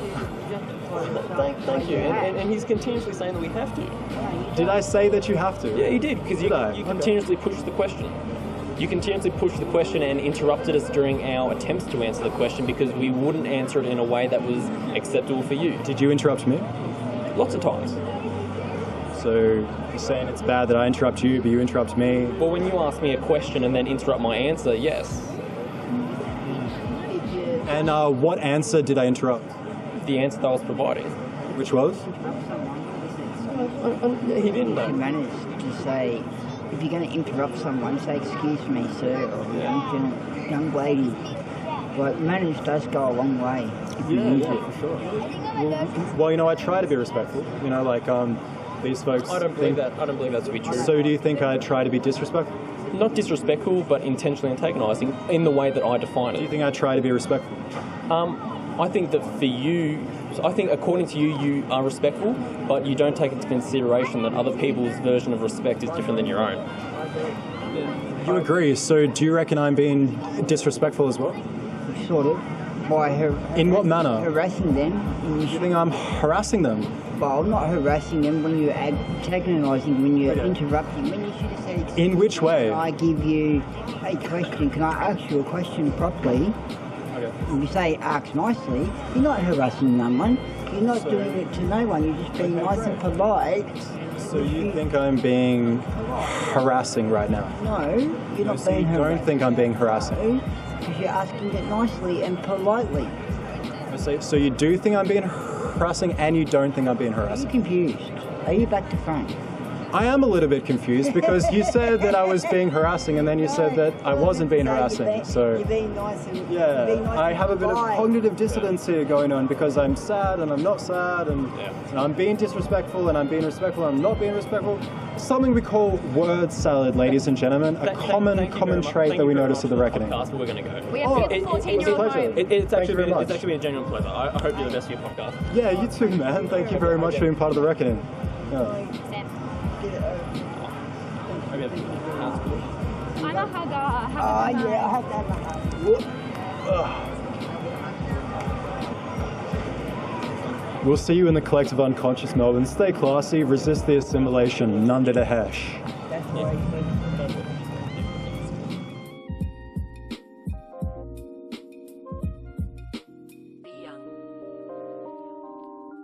Do you feel antagonized by what I've asked you? No, I think you're playing the line very well. Now, I'm a busking comedian. Busking comedian? Yeah. It's the first busking comedian I've ever seen. Oh. Somebody's made her own. And then the popo come. So, you're doing like freestyle comedy on the street, or? Yes. I have I have to keep an eye because of them. So the Popo have gotten out of the car, ladies and gentlemen, and they've stopped at the lights. Something's going on. What do you reckon's going on, man? I don't know. Probably something to do with it. Oh, well, at least they're moving now. There you go. They didn't block it for too long. Yeah. Okay. Yeah. So I'm a busking comedian. Sorry. Yeah. So I'm on the autism spectrum. I'm trying to be the first person with autism to visit every country in the world. And so all contributions to my comedy go toward my great journey. I've been to 41 countries, all 7 continents, and I've been to every state and territory in Australia. So all contributions to my comedy go toward my journey. Fucking represent, man. I love it. It's a great idea. So, like, what caused you to go on this journey into the unknown, into the chaos of the world? Well, because I've always had a great love for geography in the world. So I thought, I might as well see the places I've always studied. So. I love geography too, man. We got some pretty weird geography in Australia. Yeah. A big rock in the middle of nowhere, Uluru. I don't know what the deal is with that, how that happened. Maybe aliens, I don't know, man. So, how do you do this freestyle comedy thing? Do you just like riff off stuff, or? Well, I'm good at noticing plays on words. Okay. So I do mostly one-liners and things. What do you reckon about the Australian phrase like yeah, nah, yeah? Have you noticed that? I've never thought of that. I mean, I've noticed it, but I've never thought deeply about it. It's a bit bipolar, isn't it? Yeah. You guys want to hear some comedy? Stand-up comedian, ladies and gentlemen. Right here. So. He didn't want to hear it at all. Hey, I remember you. You were that guy who was outside playing guitar whenever you were singing songs. No, I don't play the guitar. I do comedy. Yeah, comedy. That was it. Stand-up comedy. You do stand-up comedy too? I guess, yeah. I mean, like, I'll tell you a joke if you like. All right, did you hear about the award that the Scarecrow won? He was outstanding in his field. I gotta laugh, I gotta smile. It's a close laugh. This is the preliminary laugh. Yeah. So, why do you do comedy? Like, what do you get from your journeys and your travels and your comedy? Why do you do it? I like to make people laugh, and I like to share my story. So I meet some pretty interesting people doing this too. Me too, man. Me too. Do you think that comedy, humor, laughter is the best remedy for like tragedy and serious, controlling folks that you might meet in your life? I think so. Yeah, me too, man. Me too. That's what I reckon. So, do you usually just riff off things that you see on the street, people walking by, that kind of stuff? Yeah, sometimes I do that, but I tend to think of comedy about places I've been and things like that. So.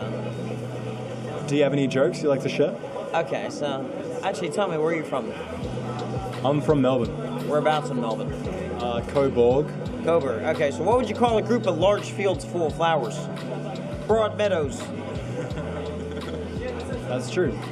Okay, so the northern suburbs, they have their own kind of pie, and the flavor is South meringue. That's good. That's good.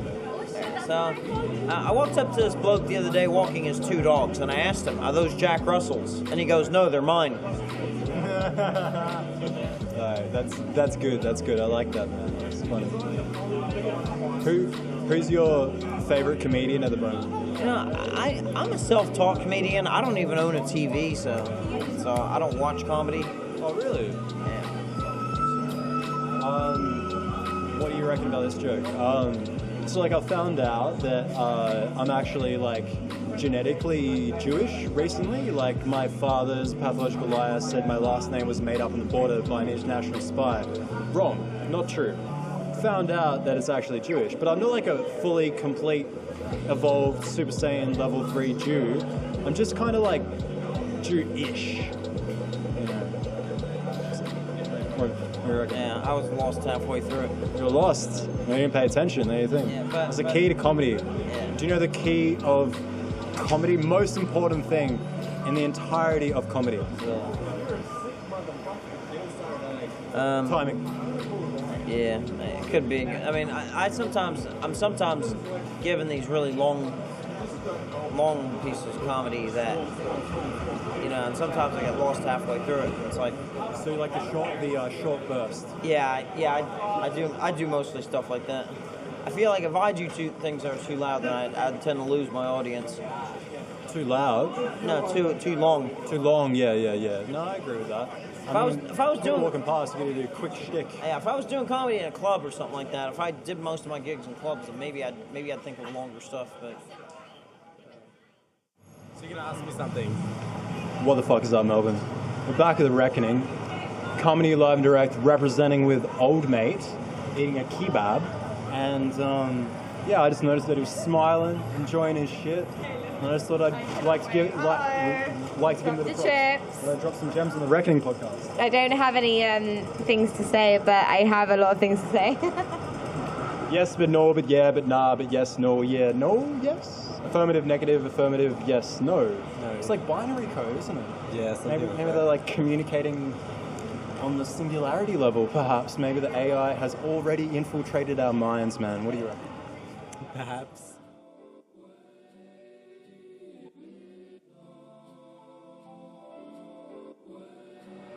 So what the fuck is up, Mel? We're back at the Reckoning. We're representing with Old Mates, talking about podcasts. Now, what was this man that you just did a plug for, the podcast?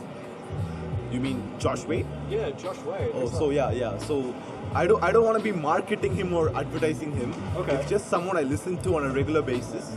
So you don't agree with everything that he has to say? Not him, but the people on his podcast.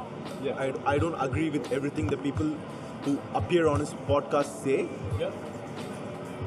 So basically, he has a lot of people who are looked down upon the society, like prostitutes, strippers.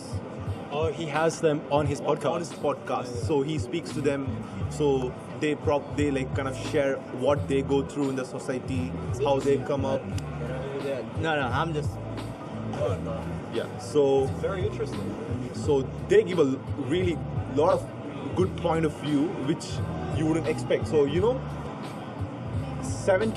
of the people are trafficked into prostitution, stripping, whatever. But there's a good 30% of the people who come out of their own will. They do that because they want power over someone. Yeah. So probably if you probably like book a prostitute or something, you would choose to have power over her. Yeah. If she voluntarily comes into the profession, so it's like she has power over you. Yes. Well, at the end of the day, it's like a reverse psychology. Yeah, and sometimes, like context, a lot of people go to prostitutes to be dominated as well. Yeah, I mean, like, but if you ask me, I think everyone should be free to do that if they choose to do that. I mean, like, I don't see it. I think it's a personal it's basically like liberty thing. It's basically like marijuana then. Yeah, exactly. I agree with that as well. You can do whatever the fuck you want with your own body if you're not harming somebody else. So if it was legal, and if people choose to do it, let them do it. They know the repercussions. They know what's going to happen to them. Exactly. Like Portugal recently, just like... Everything is legal in Portugal. Legalized everything in Portugal. Cocaine, marijuana, heroin, every fucking thing is legal in Portugal. From Portugal now. And what happened? This society, all the drug-related problems started reducing, Reduced, yeah. I read that too. It's not considered a problem anymore, right? Yeah, I believe. So, yeah, people who choose to fuck with their body, do it. People who don't want to, don't do it. It's as simple as that. If it's illegal, people are influenced into doing it. So, for example, if something is legal like alcohol, you would try it. You wouldn't give a fuck. If marijuana was illegal, you would be more forced, like you would be more tempted to do it because it's illegal. It's curious. It's being curious, basically. Okay, it's maybe why do you disagree with that point? Because people who would generally not be trying it in the first place will be trying to, score marijuana or try drinking because it's legal, or try cocaine because it's easily accessible. Someone for sure. Someone Possible. someone who's a coward, maybe he would never go to a peddler buy stuff. Coward is not the right word. Yeah, so someone who's scared and he would go to. Who is an explorer, in my opinion.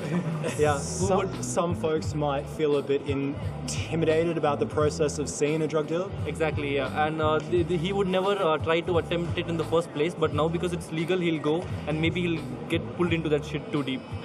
Yeah, but have you researched much? But if it's safer for him because it's legal, it's probably healthier. I don't know if it's the right word. I don't think healthy is the right word. Yeah, it's probably better than something which is illegal, right? You don't know what shit is going on inside that.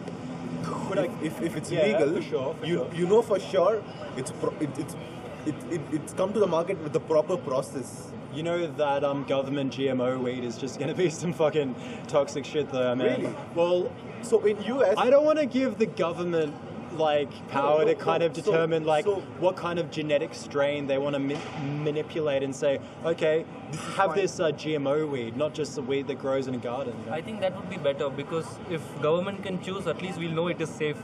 If it's really?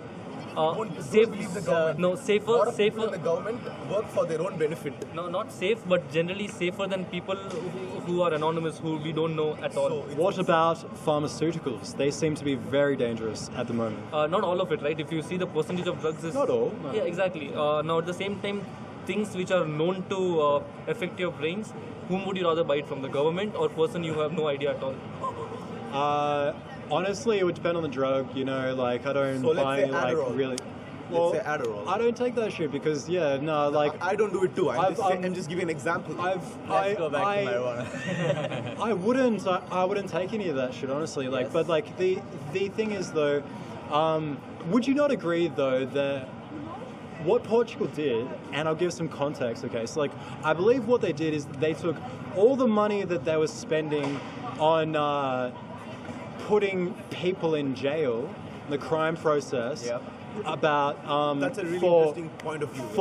For drug-related crimes, they took all that money and they put it into drug treatment, into facilities where people that are on drugs and want to get off them can go there and actually have a higher likelihood to actually get off the drugs. Now, everyone that is on a particular drug right now, I believe in Melbourne, would actually have a far better success rate of getting off that drug and integrating back into the culture if they went to a treatment facility and they went to rehab and didn't get sent to jail. I think that would probably just create more of the problem, honestly. Yes. That makes sense. So the solution over here should be, if someone wants to quit, make it legal, don't put him in jail. That should be the solution. Thanks, brother. So the solution, I think, if the goal is for folks that are on some drugs that are very detrimental to their personality and they're just fucking up their life and everyone can see it objectively, the best way to get them off that and back on track, I would think, is through treatment. So if that would be the goal, I would say, yeah, for sure, that is a much desirable solution than spending all the taxpayers' dollars on putting them in jail, which is probably going to create more stress and more anxiety and maybe create more of a drug problem. Yeah. I mean, there's a lot of drugs in jail, Yeah, completely agree with that because I read an article saying US actually, after a lot of states have legalized marijuana now. Yeah. So now that has become a multi-million-dollar industry. So what they were spending to keep that shit off the street is what they're earning right now.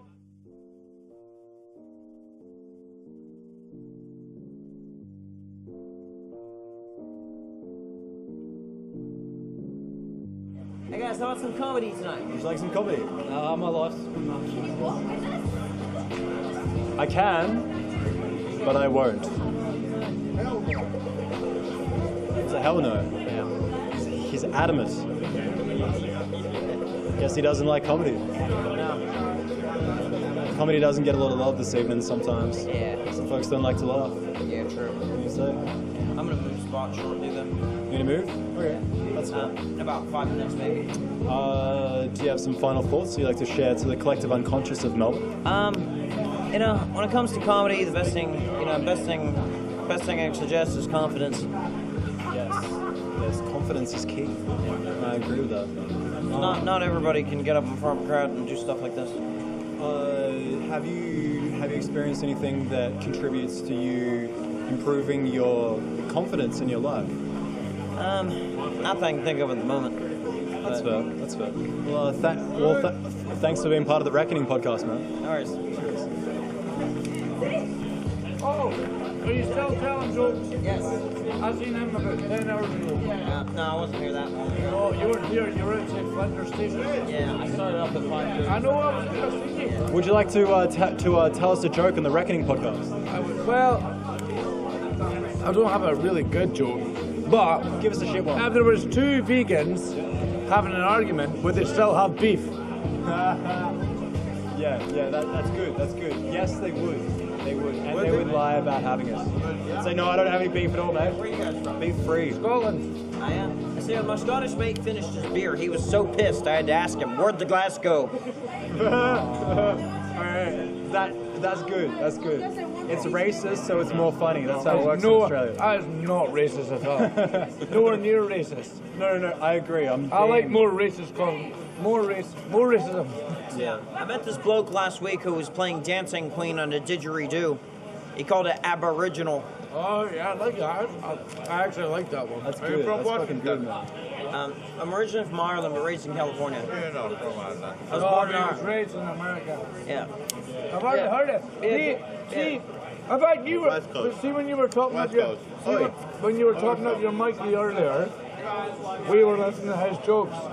If you guys would like to... Me and the guy from Liverpool were listening to his shit jokes. They go off the internet. Shit jokes are the best. I love them. No, I love shit jokes, man. I love them. But I heard them all before. Like, all right. Why did the plane crash? Why? Because there was a piece of toast flying in. And you can tell, like, man, it didn't have the correct butter to Vegemite ratio. I mean, if that was good, he'd be set, right? I hate Vegemite. So. Well, have you tried it with the correct butter to... I have. I've tried it with every shit. What's the kind of what kind of ratios we talk about? Well, I'm talking about a bit of bread, bit of butter, no Vegemite. Brilliant. Bit of bread, bit of butter, Vegemite, shite. No ratio. No ratio. No ratio. I'm going for no ratio. Anti-ratio. Yeah. I can do no that. Vegemite. Brilliant. Vegemite, shite. Veggie shite, that's what we like to call it. You're not eating it right. It's going to get the correct ratio. I'm just not eating it at all, because it's shite. Racist. What do you want to do now? Let's go to the truck. Oh, YoungBoy. All right, anyway, nice to meet you. Thank you, brother. Thank you. Have a good one.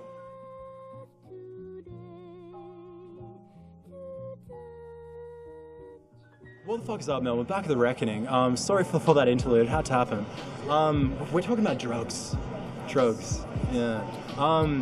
So on the pharmaceutical tip, I would argue that the pharmaceutical drug problem is way higher than the illegal drugs. I mean, in the sense of like causing more long-term damage to individuals' lives. What do you reckon? It's also very different. I mean, the impacts are very different because pharmaceuticals, some things are tried to kept off the market so that other things can gain a better industry. For example, I don't know if it's true. But there's a lot of conspiracy going on. I don't think it's true. So let's say cancer, right? There's a lot of conspiracy around cure for cancer. Yes. A lot of people say that there is something which can cure cancer, but it's because of the pharmaceutical companies, they're not out. So it could be true, it might not be true.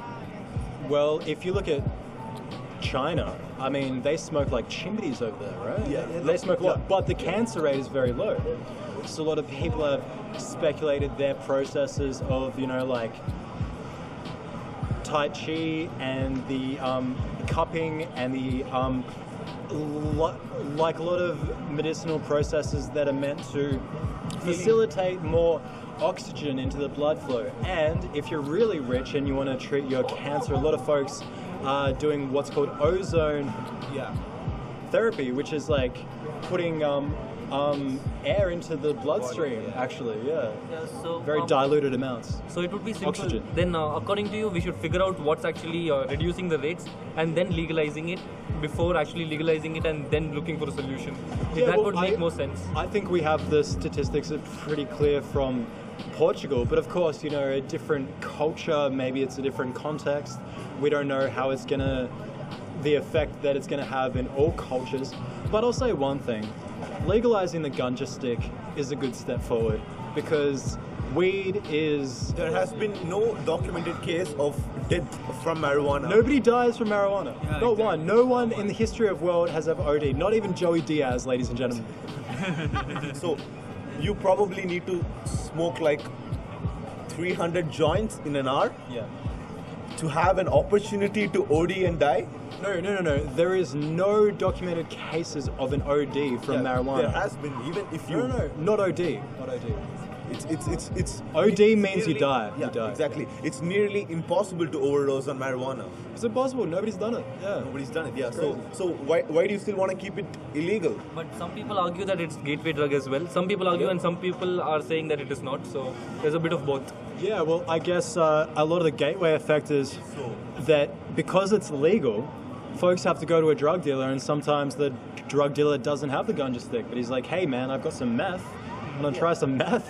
I actually heard that as well. I've encountered that from my dealer too, but it depends. it depends on the people. If someone says, "I don't have marijuana, do you want to buy cocaine for $200?" Yeah. I'm like, "Fuck, I don't have $200. Yeah. I never want to do cocaine." Yeah. So those are like two different things. Depends on the person who's doing it. Of course. So if you ask me, I don't want to do anything other than marijuana. Because I like marijuana. I actually heard a funny story as well. I heard someone was, he went to his peddler, he asked for a marijuana, he just wanted to get some. He said, "I don't have marijuana, but do you want some guns? I have some guns." That was his reply. I heard that.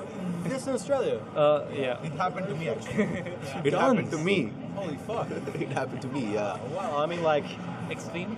Well, guns is a fucking interesting argument altogether, you know? I mean, it's very interesting if you look at the States, like in America. I mean... Just keep guns illegal. I mean, don't... Make sure no one gets hands on guns because it's fucked up. Yeah. I agree, I personally feel that. Yeah. You don't need guns. We are not meant to have guns. I agree that for Australia as well, it seems like it's working, but to play the devil's advocate to that, it's very strange if you want to play devil's advocate for the guns? Oh, of course. Really? Well, the thing is like... Okay, I would like to listen to that. I like to play devil's advocate on as many positions as I can. Okay. Because I think it stimulates conversation. You know? So like, how would you even justify things guns? that I don't necessarily agree with. Like, I agree that we should keep guns the same level of law that we have in Australia right now. Seems pretty alright. That being said, so are you familiar with Australian gun laws? Because I'm not. Well, vaguely. You can still have guns, but there is a lot of red tape. So how do I get guns if I want to legally? There is a gun shop on Sydney Road. Oh, it's not far away. Near Thornbury. Yeah. But like, the thing is, with the state... So let's say if I enter Sydney Road to that gun shop, what would he ask me? I honestly don't know, man. I haven't gone through that process, but what I've been told is that it is very stringent, very complex, yeah? So I agree, that is a good kind of way to do this. That being said, you look at the states, yeah? All right. So if you look at the statistics of violent crime, if you compare all the states together... all the 50 states in Yes, yeah. All the states that have the highest gun laws have the highest violent crime. And if you look at the states that have very lax gun laws, like Texas, you know, very low fucking crime. Very yeah. So way less shit pops up because everyone's like, shit, we're in a fucking saloon. Clint Eastwood may represent in a moment. Don't you think Texas is a state which is far south, if I'm not wrong? Yeah. South, right? Yes. So there's not a lot of they don't have like a proper downtown.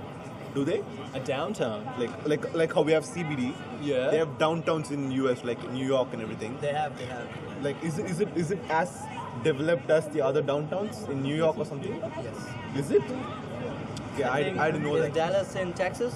Yes. Yeah, that's a big city, and then they have what else is there? A couple of cities there. Yeah. Okay. Well, what about this? If you could have a gun in your home and nobody could ever know about it, and you have like some kind of like a farm, and you have a family there that you want that you want to protect, it's locked. It's nobody can access it apart from you. You know the code. Nobody else does. It's locked. Nobody can get to it. And you have a farm. You're not bringing that gun into the main districts. You're way out in the country, and it's there only for the purpose to protect you and your family. Would you be okay with doing that? Would you do that? Yes, I would. Yes. Yeah, Probably. probably. It's a reasonable argument. Yes, I would. Yeah, me too. But I would then agree. again, I feel, do we really need guns? I come back to that. Do we really need guns? I don't think we need them in the sense of like, it depends on like need for what goal, like in context. I mean, like if guns never would exist, brilliant. That would have been great. You know, we probably would still be killing each other with sticks and rocks. It's like saying if nuclear weapons never Yeah. existed, it's safer for all of us. But it's now like- it's there. It's Yeah. better if everyone has it, so that no one would use it against each other. But it's like the fundamental nature of reality. We're always going to excel and evolve and stuff. And you know, like in a few decades, we won't have a gun problem. We'll have a laser problem, and everyone will have lasers and shit. We'll have to deal with that problem, you know. So like that's just like the nature of reality. But I guess the question from there would be, have you noticed a bit of denial of objective reality these days in the streets? Like Can you explain in? Okay, so in the context, the previous interviewer that I had was saying something that would be often interpreted as word salad. You know, things that don't seem very intellectually honest, they're not cohesive. For instance, she basically was like saying that the subjective reality is all that there is, you know, like if you believe that tree is a cat, you know, who am I to say that tree isn't a cat? You know, and I just think that logically that's fucked up. Right. So, but that's just it's my like perspective. complete denial That's of like just my objective perspective. reality. Yeah, that's your perspective. And we can't ever like actually get outside of our own heads, like ever. You know, I get that. You know, we all have our subjective experience of everything, but without like some functional truth that we can all like operate on, we're diving into insanity. It's like this grass is grass, and it's just grass. If you start saying it's something else, then you are delusional. And I think that kind of like emotophobic middle ground, not committing to anything, is like enabling psychological disorders and illusions and stuff like that. But that's my own personal reckoning. Since we are speaking about perspective, yes. Have you heard of ayahuasca? Yes, I have. Do you think it's interesting, ayahuasca? I think it is extremely fascinating. Psychedelics in general. Did you know that jaguars chew on a psychedelic vine and go on trips? And like trip really? out, like on their back, eyes glazed over, like looking at shit. For real. So like even animals do this shit. So there must be something in our DNA that's like, I mean, we have cannabinoids in our DNA. It's like a receptor specifically for marijuana. Like we have amphetamine inside us as well. Yes, yeah, I would like. But perhaps a lot of folks, to play the devil's advocate, to my own perspective, a lot of folks would like say that through epigenetics and evolution, we have evolved to become that way over time of using it so much, you know. Yeah. So yeah, since I was talking about ayahuasca, so people who go on ayahuasca rituals, it's not like any other drug. You just pop it, you start tripping. You know, they have like a proper rituals going on. So you need to go there in the morning. Scene is very important. Do your prayer, do all the rituals. At the end of the day, they'll come and give it to you. Yeah. And once you go, it's just like 20 minutes or something. Yeah. So what happens is, I had a friend who did DMT, which is a component of ayahuasca. Could you hold the mic for a sec? I'm just gonna roll smoke. Please continue. Yeah, sure. Yeah, so I had a friend who did ayahuasca. I mean DMT. Ayahuasca. DMT. So he told me it was just like 15 or 20 minutes, but he could see things which aliens. He was in a different dimension. That's what he said. That's new color and stuff. Yeah, Nippon. He could see new colors and stuff. Yeah, so he could see a lot of geometrical patterns. Yes. So when he came back from the trip, we perceive light, by the way. So what in we fractals, see, by the way, that's how our eyes perceive light. Oh. Yeah. We see pixels of individual shapes. And if you look into it, it's a fractal shape. So if you ever just stare out into reality, have you ever noticed a bit of like a static, like a haze to it? Yes. Yeah, right. Especially when it's really sunny. Yes. And when you look straight, everything is vibrating. Like if you focus on the space between the pixels, the little dots, you can begin to hallucinate without any drugs. So when he came back from the trip, the first thing he questioned is the reality. Yes. Because he saw things, which was so unreal. Yes. When he came back from it, he's like, "This is so." We can only see what our eyes are limited to see. Yes, and we color that perception a lot. Yeah. So what we see is what we think reality is. Maybe that tree is a cat. Like, I don't know. I don't know, but we need some functional truths. If that tree is a cat, I want to know what she's smoking. The thing is, I get the subjectivity to reality, and you can't absolutely know the nature of reality is completely unknown to something as biased as the perceptions in our mind. I understand that. But if we don't have functional truths, we don't have language. We can't communicate. We're nowhere. Reality is reality at the end of the day. It's a bit of a cop-out. We need functional truths. They don't need to be absolute, but we need to be able to talk about it. Scientifically proven as well. Yes, but we need to continue with that scientific process, trying to work shit out, because, if we were completely subjective with everything and say, well, everything's everything, nothing is an absolute, we would not have language and we would not be able to speak to each other. And language is awesome, so, represent for words.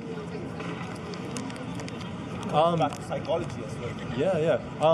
How about this for a question? If you were a private investigator, a PI, what would you investigate? If you could investigate anything in the world, private investigator, freelance, superhero PI. Interesting question. Yeah. What would you like to really know more than anything? So many things. Is the moon landing true? Oh, that's a good one. That's a good one. Let's not argue about it. Dude, my problem with the fucking moon landing is... One thing, like, direct truth. Do you agree with it? Do you think it exists? I think it is fucking ridiculous that in the 60s, that they had a phone call from the moon to President Nixon. Yes, it was filmed. Yeah. You can videotape this, a phone call from the moon to President Nixon from the moon, very little latency. You call India, you get some fucking latency, mate. No latency. Yes, hello, you're on the moon. Yeah, we're on the moon. Bullshit. Okay, bullshit. Another way to think about it is one of the best scientists in the world at that time were working on it. Yeah. They had all the best technology. They had so many resources, so much money. Yeah. So why is it not possible? And looking at it now, we also have video evidence. We have audio evidence. We have samples of what happened. So very ridiculous audio evidence, if you ask me. Phone call from the moon. Yeah. Even at this point, right through the radiation belt, no latency. They're good. But at this point, if anything, maybe that one was fake, but maybe the video might be real. Because have we ever gone back there? Why haven't you? That's what I always wanted to know. Why haven't you gone back? Well, there was an answer from somebody from NASA. And shit has gone back, not a human being. Somebody from NASA said that they want to go back there, but they can't anymore because they lost the technology. No, that's not true. I think other No, people. no, Yeah. somebody said that. Somebody said that from NASA. Like a legit. Couple of moon landings. India had a mission. No, but man, that was that's just the satellite. It wasn't. Yeah, not a man never landed on the moon again. Ever. Okay, just think about it this way: the number of people who were involved in the moon landing, I mean, the scientists who were back home in. The number of people who were involved. Do you think if it was something which was made up, this shit would not get out? Maybe the shit has got out. And then folks are denial about the shit. No one can trace it back to a quote from a NASA scientist. It's all conspiracy theories. It's like, does Illuminati exist? It's all the same thing. But what do you reckon then about live footage from the ISS, which clearly shows somebody International Space having a wire attached to their clothes, and somebody, oh shit, you see, and just like hook him off the wire, so his clothes went up and he went, what? Okay, so do you think... Live stream from the ISS. So who do you think was recording the video? The ISS itself, right? So if it was something they need to be hiding, why would they release the video in the first place? Exactly, well there's the question. Maybe they found something they were not supposed to find. And they've been to the moon several times and they haven't showed us. Maybe it's a distraction. Yep. Maybe they're like saying like, look, we're fucking up. Who would think that we would fuck up so bad? Us multi-million-dollar industry with so many smart minds. Maybe they're doing it deliberately to draw the attention away from the aliens on the moon. But there are images of the moon landing where the flag of the United States is flying. It's waving. No, it's not waving. Is it still? That's Photoshop. A lot of things have been debunked by myth. Can't wave basically. Because there's and also, in my opinion, one thing is a conspiracy theorist will always look for conspiracy in anything that he watches. So interpretation of everything can be subjective. So a guy who's looking for conspiracies will always find conspiracies. Okay, for sure. But I like conspiracies, you know. I mean, like, clearly, I don't think I'm looking for them in particular. I mean, like, when weird shit arises to me that I feel that is a bit strange, a bit conspiratorial in nature. I mean, conspiracies do exist. Can we agree on that? Yep. Not looking for it per se. When I see it, I'm very interested by it, but I don't go out trying to find it.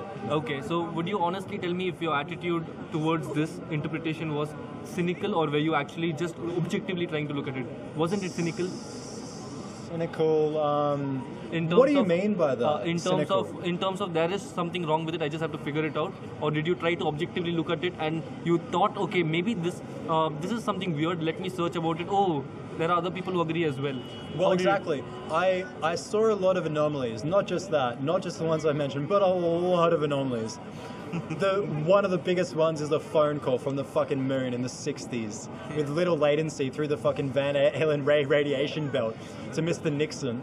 I thought that was ridiculous and hilarious and funny, and I just thought, how can people actually believe this, you know?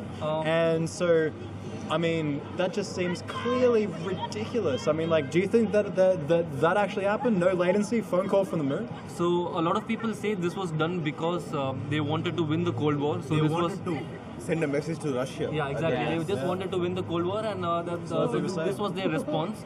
But don't you think it's a bit of a stretch if this was not true? They wouldn't even try to, put this in their scenario which they're creating, because it might actually turn more eyeballs than the applause that they're receiving. No, not at all. Because the thing is, what I've learned is, like, I thought this would be a really good idea. Like, say for instance that I was the head of a government program that was researching Antarctica, yeah, and I found a lost town, a civilization with ancient technology and shit like that, right? And I saw that, and I had to keep that shit under the wraps.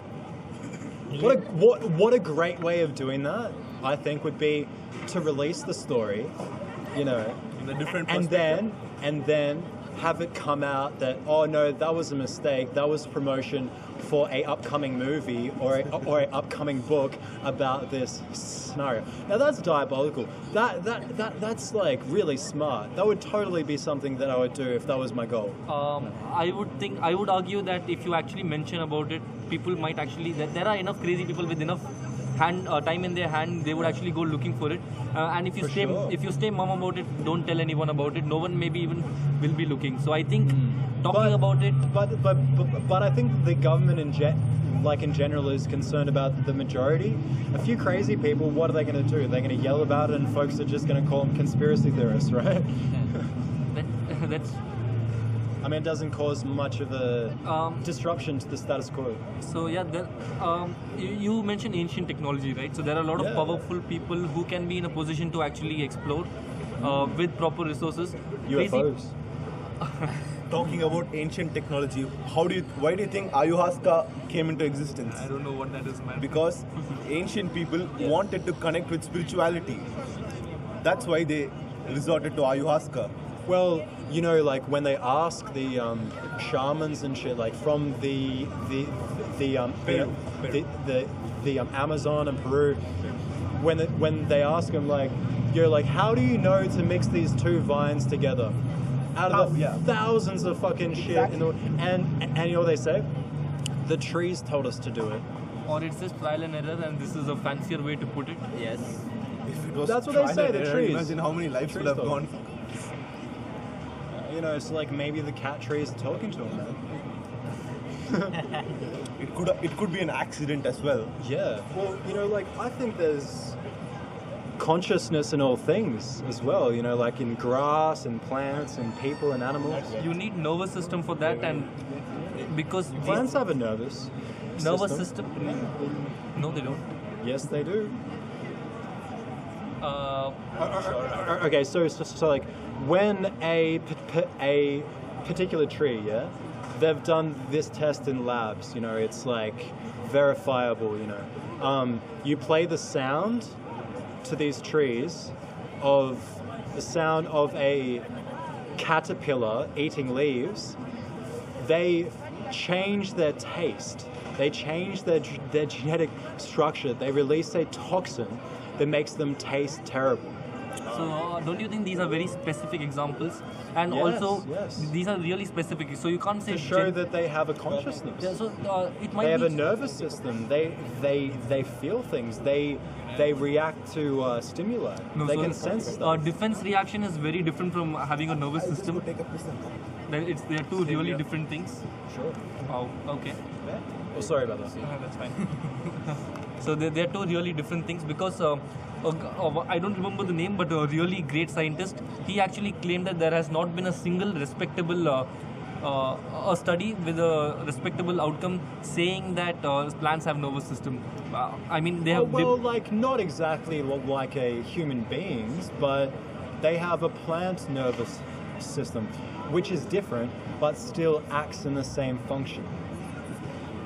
They sense shit. They have nerves. That may be true, yes, because everyone needs a defense mechanism. That's kind of how we have evolved. They react to stimuli. Yeah, that may be true, but some plants eat mammals. They eat insects, mice. Mice, yeah, carnivorous plants, man. I've heard about insects. They have a digestive system. They digest. Called the Venus flytrap. Yeah, flytrap. And a few others. Plenty others. Yeah. There's a robot now that is actually fueled by biological matter, if you believe it or not. Interesting. Yeah. It can be fueled by dead bodies on a battlefield. Yeah. Wow. Where the fuck are we at, man? Where the fuck are we at? And we're here just talking. Yeah. We're reaching some pretty crazy kind of like level with technology and shit and plants. Cars on water. Plant technology. Cars on water, that's something I've heard. Cars running on water, so they use up the hydrogen. God is running on water. Cars. Cars. Sorry, yes, cars. It's true. Old mate told me once he bought a system from China that is available now on the market, and he converted his car to run off water and nitrogen crystals. I mean, like, he uses fuel to start up the engine, but once it's started, it runs off water. Yeah, so Yeah, I mean, like, and we've had that technology for a long time as well. But, you know, a lot of folks still think it's conspiracy theory, so I don't know. Maybe is it because the petrol industry actually wants to earn more money, so they're not allowing other fuels to come in? Well, that makes logical sense to me, for sure. I mean, like, look what happened to Tesla. Yep. And I mean, like, he proposed free energy. Yes, he was in love with a pigeon, but a lot of great minds are a bit kooky. Yep. And, I mean, like, Tesla was onto this perpetual, like, energy system, you know, and that's no more fossil fuels. We don't need that shit if we're dealing on that level. You are killing a lot of industries if you actually switch to that. So obviously a lot of lobbying will take place. Yep. So to bring this up, make it giant, it's gonna take a lot of time. So government is the problem, eh? Not per se government, but these industries lobbying. So how pharmaceuticals influence the government. Similarly, even the OPEC countries may be doing it. We'll never know all this because it's just so far out from our reach. It's all between the governments. It's never gonna come out. Yeah, like, man, it's really hard for me to kind of like speculate on like the large functionings of big organizations like governments and shit. Like, I fucking know, you know? Like, I'm just some guy. Like, I mean, I'm on the outskirts and I look at like laws that get put in place, and, you know, I have a very peripheral kind of reckoning about this shit, but that's what I got though. I mean, but there are a lot of folks in the streets of Melbourne these days that claim to know what the fuck's going on. Yeah, experts, and they think a particular governance would work very well in our society, such as Marxism, such as communism. Yep. And I don't know if you study the history much of Marxism in countries, but, you know, generally a lot of people die. Disaster. I would say communism would work in a poorer country. Maybe for a country which is rich, they need democracy, but for a poor country, communism is the way to go. Yeah, well, dude, like, I agree with that, like, in the sense of, like it's a population thing. Exactly. I think communism works in small groups, but not with large countries, not at all. China is a communist country. It's well, large. relatively, it's changing more so these days to become more capitalistic because there's more money in it. Not exactly capitalist. There are certain industries which are still not available for outsiders, but they are slowly opening up. True, but they're becoming more capitalist. Yeah, but they have been growing on in a really good pace. Even when communism was the majority of their political environment. Yeah, but you know, like when they were really communistic, they were fucking poor, man. They couldn't even afford toilets. They just had holes in the ground. A lot of places in China still just have holes in the ground. Yeah, that's true, but I still wouldn't attribute the capitalism part with the country becoming rich. It's also because they have started exporting more. There's a big workforce. The minimum wage is low. The skill available is not available in anywhere else in the world. Yeah. So, like, what do you reckon about, like, the sweatshops and shit that have, like, very low wage? Because I can see the argument on both sides for it, man. You know, it's a horn. That's a horn. Yeah. It's a horn, ladies and gentlemen. Holy shit! There's a horn. What's gonna happen? I feel like something's about to happen. Yes. Yeah. I think it's best. Oh my god! They've finally come for me. Fuck. Feels like that scene from Lion King. Yeah. Yep. Hey.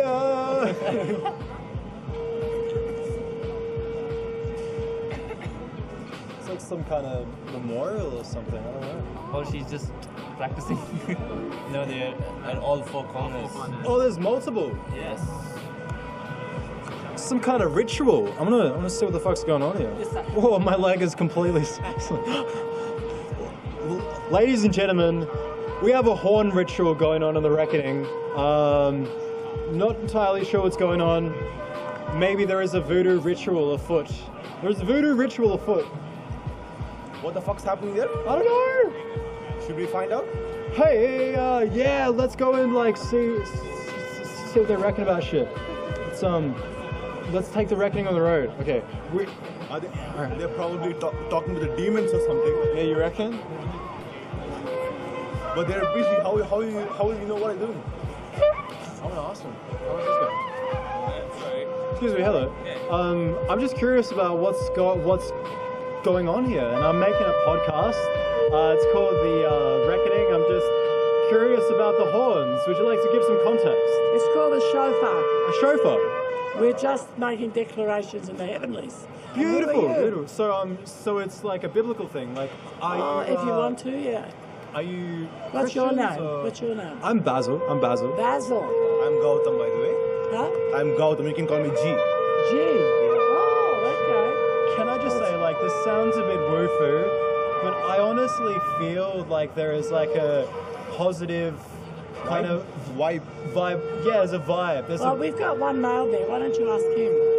He's the one. He's busy at the moment. Oh, he's going to stop in a minute. Yeah, I will. I would love to. Where do you come from? Where do I come from?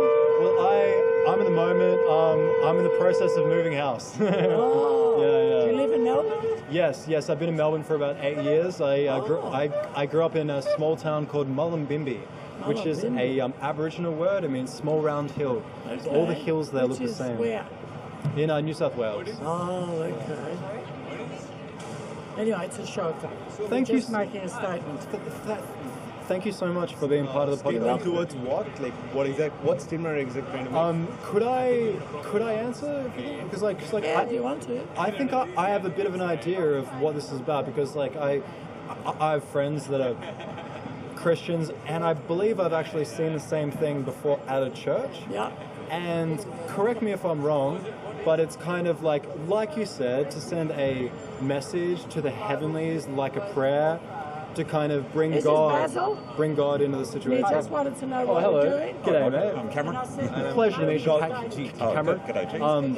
We're Christians, that we're making a statement in there. yeah. I'm doing a podcast at the moment. It's kind of like Vox Pop Gonzo journalism. Right. I ask people what they reckon about stuff. I call it The Reckoning. Yep, fair enough. And yeah, so I noticed you guys blowing the chauffeur, and I was very interested into hearing what is the context of this. And this lovely lady right here just told me that it's a declaration to the heavenlies. Yep. Would you care to expand on that? Well, funnily enough, you mentioned reckoning. We believe there will be a reckoning, so there'll be a judgment day. The reckoning is coming, ladies and gentlemen. That's right, and this is really declaring that Jesus is coming. So when Jesus does return, that there will be the shofar played, and it will be heard by everybody. Beautiful. Yep. And if you want to see some context in my podcast that is already out, we had a man that was preaching down there a few weeks ago, and I really liked his steez. He had a good style, you know what he was doing? He had a microphone, and he was preaching, but instead of being up on top of the soapbox saying, this is the way it is, this is the absolute, he was saying, this is what I believe, it's my, which I think is missing a little bit. I think in a lot of preaching, people come across as this is the absolute, rather than saying, this is my faith, this is what I believe, and why I believe what I believe, and giving that context, because it humanizes them, right? Because a lot of other people, they want to straw man that person and say they are a particular thing, they're a Christian, they're a racist, bigot, misogynist, Nazi, whatever, right? So we had a bit of collective bullying, folks attacked him. I tried to defend the guy. Yep, good on you. I disagreed with a lot of the stuff that he said. Yeah. But I believe the right to freely express yourself is vital, I think, especially when it comes to religion and faith and spirituality, because that's one of the most really held and cherished beliefs from people. Totally agree. So I guess the question would be, have you noticed a growing hostility to Christians in Melbourne as of late? There probably will be in the future, but I think it's still a lot freer than other countries, so it's a good thing. Yeah. Yeah, like Christians in Egypt are having a bit of a hard time at the moment. Yeah, Syria, Syria, yep. Egypt, for sure. So, but we're not doing too bad in Australia, right? Well, they're not cutting our heads off and killing us. So, Exactly. yeah. We still have the right to preach on the street, yeah? Yeah, that's but right. I guess one question I always like to ask Christians, because I reckon Christians is such a broad term. Would you agree? There's so many different kinds, you know, and it's hard to lump them all in the same box, right?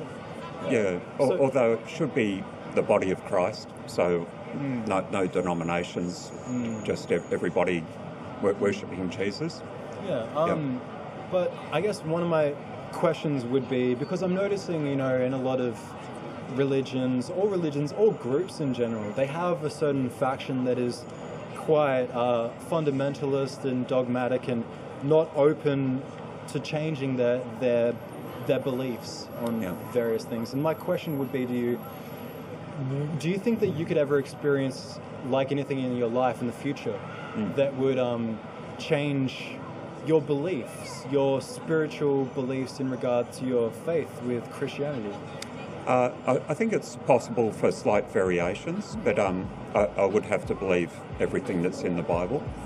So, do you often challenge your own beliefs and your strongly held beliefs that you've had a long time with perhaps conversations with folks that have another perspective? Oh, absolutely, and yeah, that's happening all the time, really. But it's a beautiful thing. Yeah, but there's things that are in the Bible that can be interpreted the wrong way, so you have to be open to wrong interpretations all the time. Would you say that they're human beings, because we are fallible, right?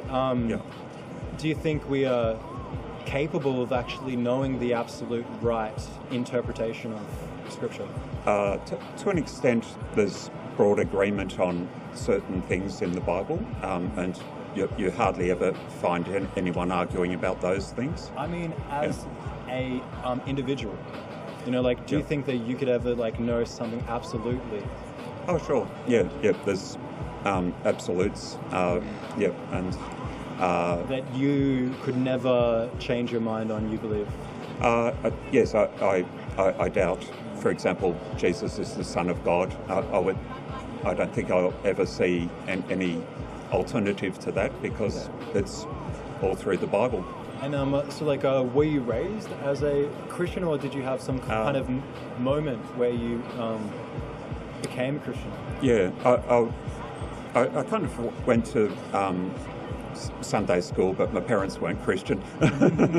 But I did realise when I was 24 years old that I was a sinner. I was heading to hell, and at that time I asked God to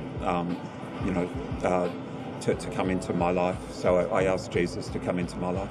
Sure. So do you believe that there was a specific moment in your life that instigated this process of actually turning to God and saying, okay, out of all the religions in the world, this is the one? Was there a particular moment in time that you thought, and okay, absolute, this is the way to go? And could you describe that moment, like if it was a particular moment in time, and what went on in that moment that led you to that? Yes, I was searching before that, so I tried different religions and so on, but then I met the person who's my wife now, and we went along to church, and the minister was an old guy who happened to be preaching about heaven and hell, and that we have, sin in our lives, all of us, and because of that we're separated from God. And I realised then that Jesus was my only answer, really. So it was what he said to you that really spoke to you? I was basically weeping. Yeah, caused this change. Yeah, that's right. So words can be pretty powerful, right? Words, but I think he was preaching with the Holy Spirit as well. So that was going to be one of my questions as well. Like, have you ever experienced a supernatural event in your life? Yeah, quite a lot. So different people being healed, and yeah, just. So I've noticed that answer a lot from Christians, like healings and such like that. Have you ever experienced anything like supernatural in the sense of like beyond like the scientific reality that we see in front of us all the time, like for instance something levitating or something like that? Do you know what I mean? Like a ghost? Yes, so Christians believe in ghosts, right? We believe in evil spirits, and yeah, my wife and I do cast out demons from different people, and quite often they'll not be ghosts. You don't believe the same thing. They're confined in like under the earth, right? Well, the ghost could be in a house, but it's not really a ghost; it's an evil spirit. And then we just pray in the power of Jesus, and the ghost, so-called, goes away. Sure, but it's like when you die, do you believe that spirit goes under the earth, or? Well, it depends. Well, because like I thought, so like you believe when people die right now, if they're Christian, they go to heaven. Yes. Yep. That's right. And otherwise, like, there's another place which is hell. Well, because like I always thought there was kind of like heaven is for like after like the reckoning, the rapture, and all that stuff. Like there's a place that from. I mean, because I study the Bible a little bit.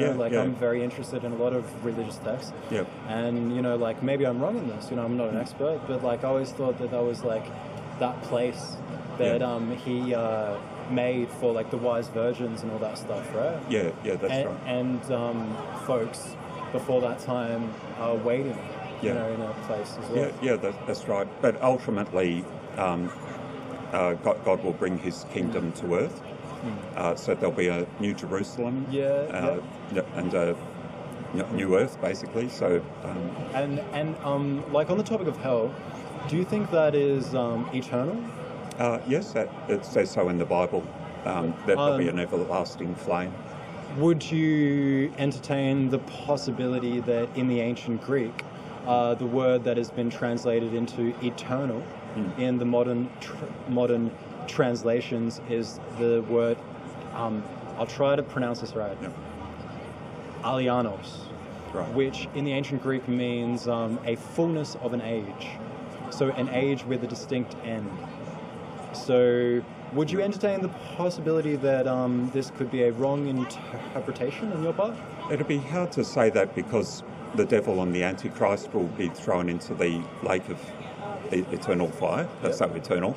So I couldn't imagine them being there just for a short time. That they would have to be there basically forever. Well, I think that was a different hell. Like there's many layers of hell. Like if we're talking about the ancient Greek, in the way they describe it, there's multiple layers, right? In Revelation, hell will be thrown into the lake of fire. So the ultimate, anyone who's in hell would be transferred to the lake of fire. So it's the same place for everyone? It'll end up being the same place, yes. Could you entertain the possibility that in the ancient text it actually mentions that there are multiple hells and it's not the same place? There's not really, no. There's under the earth. So you won't research the ancient Greek at all? No, but if there's hell, it would end up in, whatever's hell, it would end up in the lake of fire. So, even if there's, I suppose, multiple hells, which I wasn't aware of myself, it would end up in the lake of fire. What about this one? Fornication, right? Yep. The modern translations are sex before marriage, right? No, I think just, sex outside marriage. Yes. Yeah. So would you agree with that? Yes, I would say so, yeah. And to look in lust at a female, that's a sin as well, right? Yeah, sure, yep. Would you entertain the possibility that verse, if you read it in the ancient Greek, it's actually not talking about a woman, it's talking about a married woman? I wouldn't say so. You wouldn't entertain the possibility that that could be the case?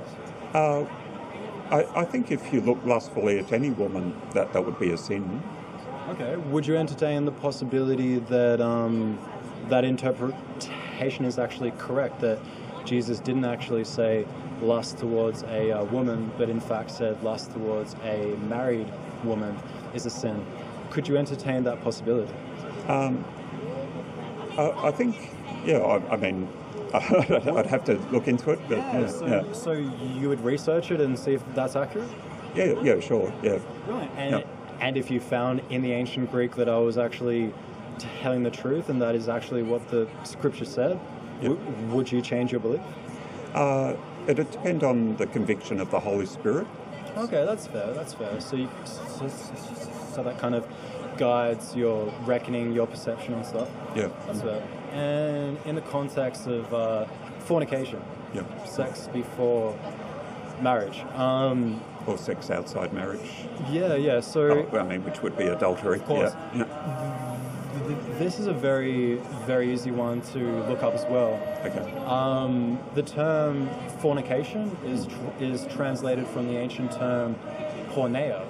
And if you Google the ancient Greek definition of porneia, it's got to do with temple idolatry and sex linked with ritual, magic, and temple idolatry, basically, to God. Yeah. So again, would you entertain the possibility that your interpretation is in fact wrong, and there could be another interpretation out there of what the ancient text actually said, which was the Bible that Jesus actually quoted from? Yeah. In the Bible. There'd be about a dozen requirements for sex within marriage, so it would be difficult to explain away that. Yeah. No, I've read a passage on that. It's like very long. It's very long, and it's mostly regarding incest. But like most of it, it's very long. It's like multiple pages, so it's very detailed in that. But I didn't see it on that list actually. Sex before marriage. That's definite. There are about a dozen requirements for only sex within marriage. Okay. And do you reckon Jesus was like how he was depicted as like a white man, blue eye, long wavy hair? Well, he was Jewish, so so he'd look like a typical Jewish person, maybe brown hair, right, exactly, brown eyes, Nazareth, right? That's right. Of course, he would be like olive-skinned or whatever, that's right. from the people in the area. Yep. Why do you reckon they turn him into a white, blue-eyed, blonde hair guy? Oh, that's just inaccuracy. Why do they have American actors speaking, American? So you're not sure? Oh, sorry? So you're not sure? Oh, no, I think it's wrong. To be accurate, it should have been someone who looked Jewish. Of course. But so do you know why he was depicted in that way? Oh, I'm sure it was Hollywood, for example. Hollywood. Well, to a sense, actually, you're probably more right than you think, Caesar's son. It's Caesar's son. It's exactly the same image as Caesar's son. So, again, what do you Rome. mean, Caesar's son? Caesar, Caesar? Yeah. His son.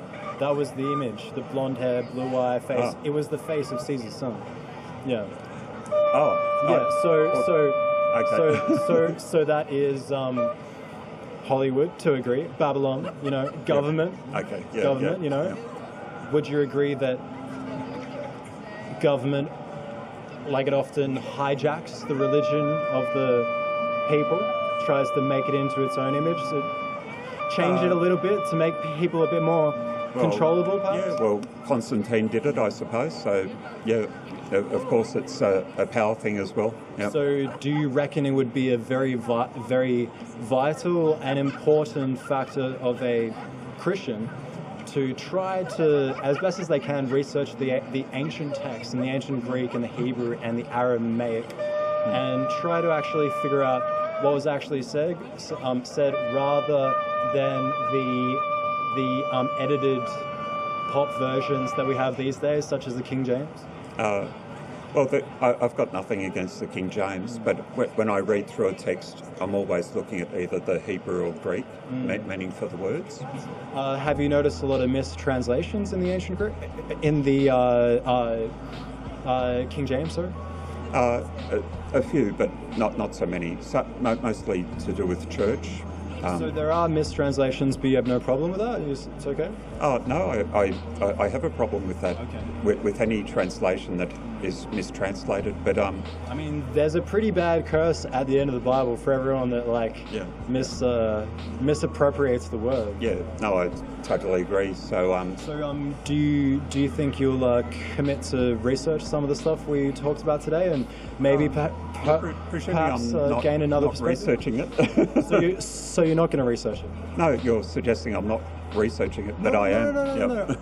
I was going to ask you, are you going to research some of the stuff I talked about, like in this interview? Oh, sure. Yeah, maybe get another perspective on stuff. Yeah, sure. I'll look up the word fornication and so on, and that's all good. Man, I appreciate it. And I guess final thoughts. They like to share to the world, to Melbourne. You know, we're in a bit of a bad state. You know, maybe you can feng shui the cosmos in a better kind of reckoning. Yeah. What do you reckon? Well, I think it's not about the intellect, but it's about the heart. You're right to be talking about the interpretation of words, but there's only so far that the intellect can go.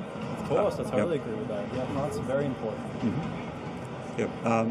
That's probably about it, but I appreciate your talking. I agree with that. And would you agree it's very hard to kind of talk objectively about something as subjective as spirituality and faith and stuff like that, right? Yes, but then again, I don't believe... I do believe there are absolutes in the world, so too much subjectivism is inaccurate in itself. I know. I mean, I noticed that a lot on the streets as well. But that being said, we need functional truths.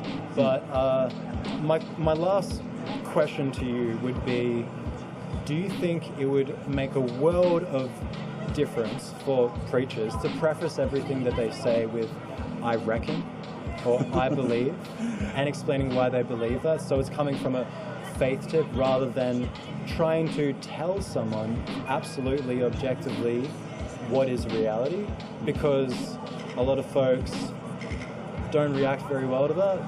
Yeah, I understand. Also, when they're trying to talk, to yell out maybe without a microphone, it sounds quite aggressive. Yeah, for sure. But if you've got the same person one-on-one, that they would talk with love. I guarantee that. Is important. Yeah. I get flustered all the time when I'm talking to people. I don't make a fool of myself, but that's it's just the nature of being a human, man. I'm not perfect. Yeah, that's right. No one is, but okay, so I believe, I reckon. That's my word. That's my word for you, man. Appreciate it. Thank you so much for being part of the Reckoning podcast. Yeah. Thanks a lot, bro. Everyone. I have read Word of the Day even though I'm not a Christian. Yeah. So I just open up a Bible, Yeah. just point to random stuff and read it. And it's not about being a Christian. I feel it's just more about curiosity. Yeah. It's like, what could it tell me? I'd do the same thing with a Quran or with like anything. Bhagavad Gita, whatever. Like my mom went to India for a year, right? Came back, fucking Indian. Hare Krishna, saris, only ate prasadam, and but it suited her. It suited her, man. But a lot of people in Melbourne would say that is cultural appropriation and racist and wrong. Really? Yeah, man. What do you reckon about that? Do you think that's racist and wrong for her as a white Australian to be Hare Krishna? As an Indian, I don't think that's racist. It's just like embracing culture. But it's not accurate also. So it's not accurate that she's a Hare Krishna? For example, if you go to some other country and you see something which really connects to you, would you not follow that? No, that's accurate. I'm sorry, that's okay, but so dressing what up. if his mom felt the same thing? That doesn't represent India, right? There's so many other things as well. I mean, this was generalizing. She was just really fascinated about the culture. Yeah, that's okay. And But she feels that's something really beautiful. that's okay, but it's not accurate. That's what I'm trying to say. Because there are What's not accurate though, specifically? Wearing the sari? Yeah, like wearing a sari, only eating prasadam. That's not what people do. But that's what religious Indians. People don't do that. That's not what everyone does. My mom did that. Indians do that. Very small chunk of people do. In terms of percentages, it will be so low because a lot of people don't. In the cities, people don't follow this. Maybe in villages. Yeah. Because no one eats only prasadam. I didn't say that my mum only ate prasadam, and if I did, misspoke.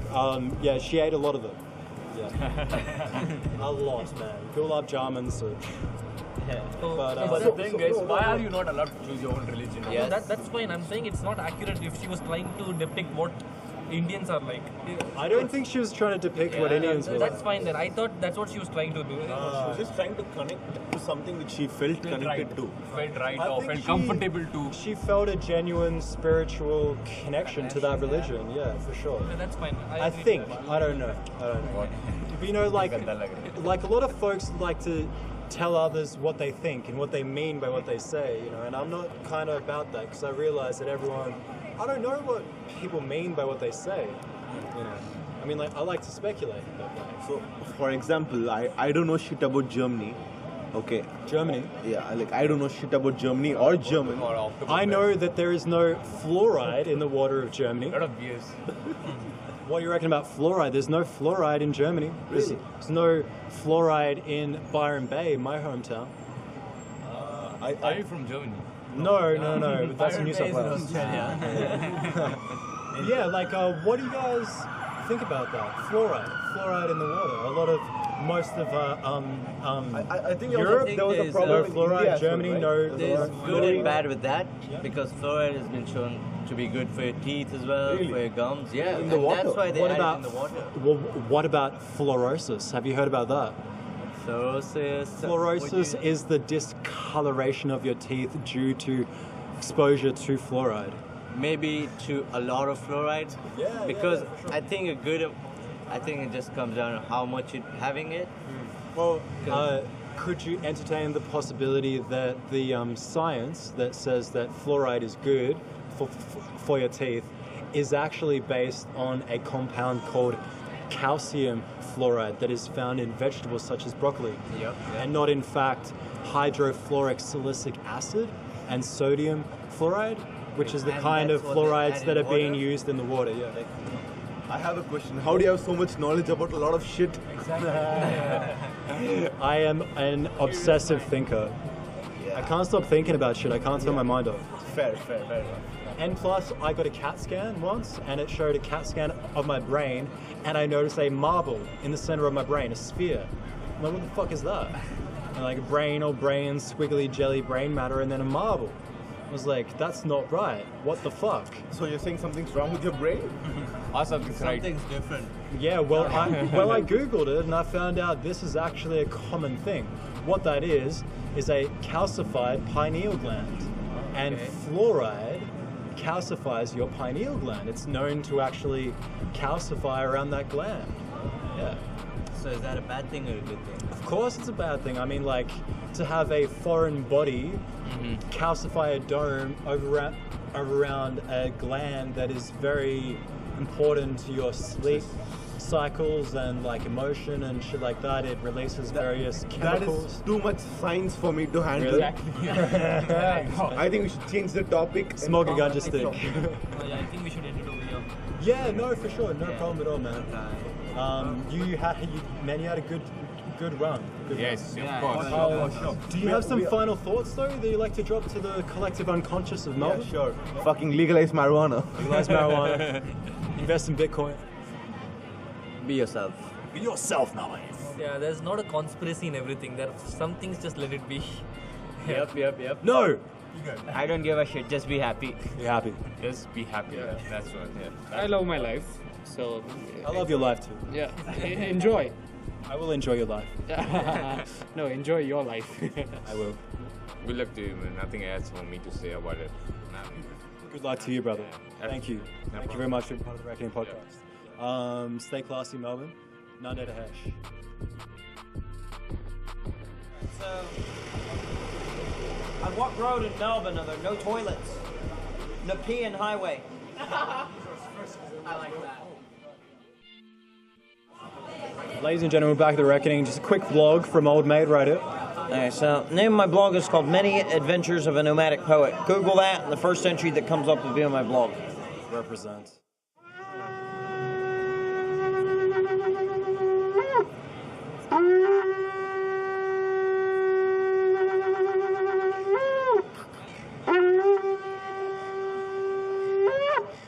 Represent. There's the real one.